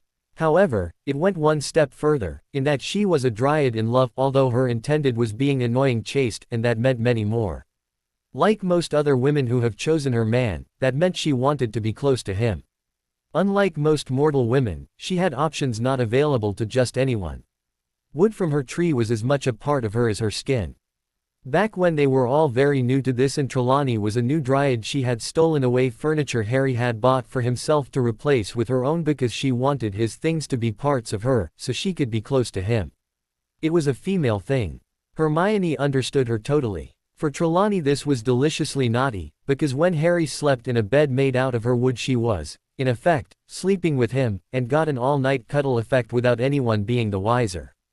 And having him open a drawer to reach for his socks in a chest she'd made out of her wood was like holding her hand. Better still was when he used her wooden brush to comb his hair, every stroke a caress, and him sitting down to work at a desk she'd made for him was, together time, as far as she was concerned. She got more time with her guy just by replacing his furniture than most mortal women could have imagined. Her wood serving as his wand would have been the ultimate expression of this, as most wizards were never without it. And if she'd been a wandcrafter that would have worked. But that scheme failing hadn't stopped her. What the crew hadn't known at the time was for Trelawney a mere bedroom set hadn't been enough, and she hadn't stopped with the furniture Harry had bought himself, but hurried off to the Potter house in Godric's Hollow, where she had then proceeded to rebuild the house and refurnish it entirely out of her own materials, giggling in glee over the contact she'd have with him once he finally moved into his family home. That was all fine and dandy, only Trelawney wasn't his only dryad anymore. They'd all want to be pulling the same trick as her, and that would reduce her near-constant presence to a mere fraction. Fortunately, immediately after that problem became apparent, thanks to the miracle of time travel, they'd had about 30 years to fix it, including the direct help of the Fairy Queen, who was immeasurably amused by their request. The answer was what they called, appropriately enough, 100 dryad wood. Although for perfect accuracy it really ought to be called 102 dryad wood, that just didn't roll off the tongue as easily. Simply, each dryad created, out of her own wood, exact duplicates of all of the objects, furniture, houses, etc., they would give to Harry, then magically combined them using fairy magic, so rather than 100 copies of each object he got one of each, but sharing all of their essences. The final product was so rich with magic it was scarcely believable, yet that was not the point of their design. They were produced with the sole purpose of gifting each dryad with the maximum Harry time possible, by not dividing the wood contact he gave through 102 of them. Because if he had 102 beds, or desks, or dressers, then he wouldn't spend much time with any of them. However, if all of his dryads got to enjoy every moment he spent with any wooden object as though she was spending it with him, then you got a large number of very happy dryads. Which was the point. An expansion of this whole concept was when Trelawney also stole his books so she could remake them on her own paper, made from parts of herself so it would count as even more, together time, when he read them. However, no sooner had she begun this than they had the same 30 years from the same time warp to go over Harry's library even more carefully. She could have just reprinted the library he'd had, only on their own 100 dryad paper. But Dryad Pants, the Hogwarts librarian, had offered the idea that, while they were at it, they might as well improve them. After all, Harry's corps of dryads was, by design, absolutely chock full of experts. And most of them had the experience to know when those books were wrong about something, or no useful tidbits that hadn't been printed. So while they were at it, they decided to improve Harry's collection. After all, as Madame Pants had reasoned, there was little point in giving Harry books he'd later upgrade or replace with better versions, leaving those parts of his poor dryads languishing on a shelf somewhere, so since they did not want him to discard their books should he later upgrade to better ones, they decided to go one step more and do what they could so there were no better ones. So they had the creatures of the forest edit those books for accuracy. Countless dryads and small fairies endlessly corrected the herbology texts until they had a 250-volume encyclopedia set on magical plants. Merfolk then provided another 50-volume set covering only underwater varieties. An even greater work was done covering the non-magical sea life that would have had mundane botanists frothing at the mouth with envy, if only they knew of it. Herbology taken care of to a greater extent than it had ever been done before among the magical peoples. She then had most species edit their own entries in the magical creatures' texts, some writing small books about their race. Then she had the neighbors and allies of those races write more about them, to get the outsider perspective, and include things the race itself might not think to say, and creating such an authoritative, comprehensive whole that a race might learn more about itself from readings its own entry than it had learned in a lifetime of being that race. So, of course, she had a set done on witches and wizards, too. Things kind of snowballed from there. The centaurs edited the works on astronomy, divination and healing, even writing a few books on archery. Other species did similar work on subjects they were well versed in, providing more fodder to the growing library. Dwarven works on metallurgy, architecture and smithing were kind of short on details, seeing as how Harry's dwarven allies were only now recovering those formerly lost arts of theirs themselves. But it was a start, and got included. Inevitably, as Trelawney got busy with space or other projects, it was Pants who took over the project of expanding Harry's library. And, as she'd had more time to think on this than Trelawney, took this in a new direction. After all, if Harry were going to be learning from these books, the one thing a girl wants her subject of interest to be expert on, more than any other, is her. She wants her love interest to understand her, and be absolutely expert at predicting her moods, and the only way to do that is to know so much about her that he knows her as well as he knows himself. So she put dryads to work writing their own autobiographies, recording their mortal lives pre-dryad. An interesting help they got was they were doing this while nearly 30 years in their own pasts, so it was easy to go and record things they didn't exactly remember precisely. Then, because while as useful as it was to a girl to record her thoughts and feelings, one perspective was still rarely enough, the helpful librarian also had another set of biographies written about each girl, one by her best friend, and one by a girl who was a stranger to her, to get 3 separate viewpoints so as to paint a more complete picture of who she was. It was selfish, wanting him to understand them all like that, but knowing each other was the basis of a friendly and therefore solid relationship, and they got to spy on him as well. So, while they were at it, they wrote the story of his life. That turned out to be the most popular Boy Who Lived book ever, at least among the small and select clientele they shared it among. Then, having gotten that far, they went about making a copy of the Daily Prophet printing press specially designed to help the reader auto-memorize books, so that Harry could learn about them quickly. Completeness was all very well and good, but they did have to acknowledge there were a lot of them they wanted their love interest to be close to. So saving him time was for the best, as it served for the purpose of avoiding hurt feelings. Having begun with their own histories, it was a natural outgrowth to just record more of what was going on around them that was of interest. The lives of Harry's parents, for example. It was one thing for them to tell him, but there are just some things parents forget, or deliberately neglect to pass on to their children. So, in the interest of keeping them honest, the dryads also wrote biographies on them. Then, after recording Potter family journals in that format, for fast and easy reading, so Harry could benefit from the tons of experience recorded there, plus their own observations and biographies, it seemed only logical that the next step should be the recording of the acts of Harry's enemies, so he could know more about them, so as to better predict what they'd do. From that, they ended up writing the comprehensive history of Voldemort's first rise to power, and the war, and everything that entailed. That, of course, got them interested back in their own security. Seeing just how powerful the headbastard was, the Dryads couldn't exactly feel safe anywhere on Earth. Fortunately, they already had places prepared off of it to take refuge in. So they set about expanding those. The Dryads even went so far as to build mansions for Harry to dwell in should he ever visit any of the fairy shrines seated on other worlds.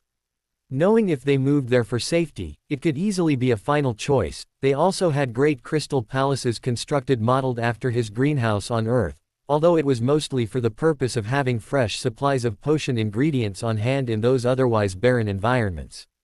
Not everything magical could be made from dryad trees, and, should they ever have to leave Earth long term, they did not also want to lose access to certain parts of their magic skills or available healing remedies. Happily, the Potter family had vast interests in farming, and this was just an extension of that. The spells and experience were all there to make it work, and not just work, but do so splendidly. Toward that end, they had also begun, in a limited fashion, magical creature farms on those other worlds. They had few living examples so far, along with petrified animals they didn't have the space to ranch yet. Those animals could always be unpetrified later, when they had enough room for them. But until then they required no care or maintenance, and Harry's new basilisks made petrifying as many creatures as they wanted both cheap and easy. So, until they needed the animals, they had statues. Also, this had a pleasant side effect, in that there were plenty of magical creatures that were rare or dying out on Earth. Erumpents were one of the best examples of that, as the large beasts could easily be mistaken for rhinos, and rhinos themselves were dying out. There were no magical ranches for them, per se, but the two leading causes for the race's decline, poaching and the males' tendency to explode each other during the mating season, were both easily dealt with when they were in a garden on another planet. In the first place, unscrupulous wizards getting there to poach the beasts for their valuable horns or exploding fluid was next to impossible, and for the second, the males only exploded each other when fighting over females, and that was easily dealt with the same way Draco had been, by applying gender-changing rituals on the young calves. One or two petrified adult males meant you always had a backup in place in case something happened to a herd stallion. After that, extra males served no purpose except being culled for their valuable horns and other ingredients, just like was the case with lots of other species of cattle. However, since they didn't really need to be harvesting those ingredients yet, and herds expanded faster the more females were there, ready and available to bear calves, a quick application of those same potions little Draco had dreamed up for quick breeding of pureblood heirs, and they could take an endangered magical species from the verge of extinction and make it as common as beef cattle. Theoretically, of course, the fairy shrines didn't have that much room for the creatures to spread out in yet, but the Dryads didn't have all that many erumpents to start with either, and the race reproduced slowly. However, initial farming efforts were going quite well. And that was not the only rare, yet valuable and wonderful magical species they planned to grow in quantity up in their off-planet sanctuaries. Common fairies were an obvious choice, as they took next to no room, and, away from poaching wizards or their natural predators, could reproduce quite quickly in all of their varieties. Also, though common fairies were small, the more fairy creatures of any kind they had in existence, the stronger the fairy queen became, and she'd been quite a help to them. Larger creatures were more problematic, especially on Earth where not even Harry's vast land holdings could afford him much ability to grow them there. Dragons were the prime example of that, as the massive creatures required so much room keeping them secret was a great burden, and so only done on select preserves. And the number of dragon reservations was not high. Harry could afford to keep a handful of dragons, and had inherited that one subterranean dragon farm the Blacks and Malfoys had collaborated upon. But even that was a small-scale operation, and demand for dragon products was vast among the magical communities. Even the Dryads could and would gladly make use of 100 times more dragon products than the current market had available. Still, despite that, they had high hopes for them on their fairy farms in space. All they had to do was expand their dryad forests to get more livable terrain, and until they had the space to raise dragons, they could keep sets of breeding pairs petrified as statues, ready and available to increase the race the moment they had enough room for them. And to fit all of those grand plans, they began seeding new forests of their own dryad trees as quickly as possible. The end. I hope you enjoyed this story. Also remember to subscribe and like this video. See you in the next video.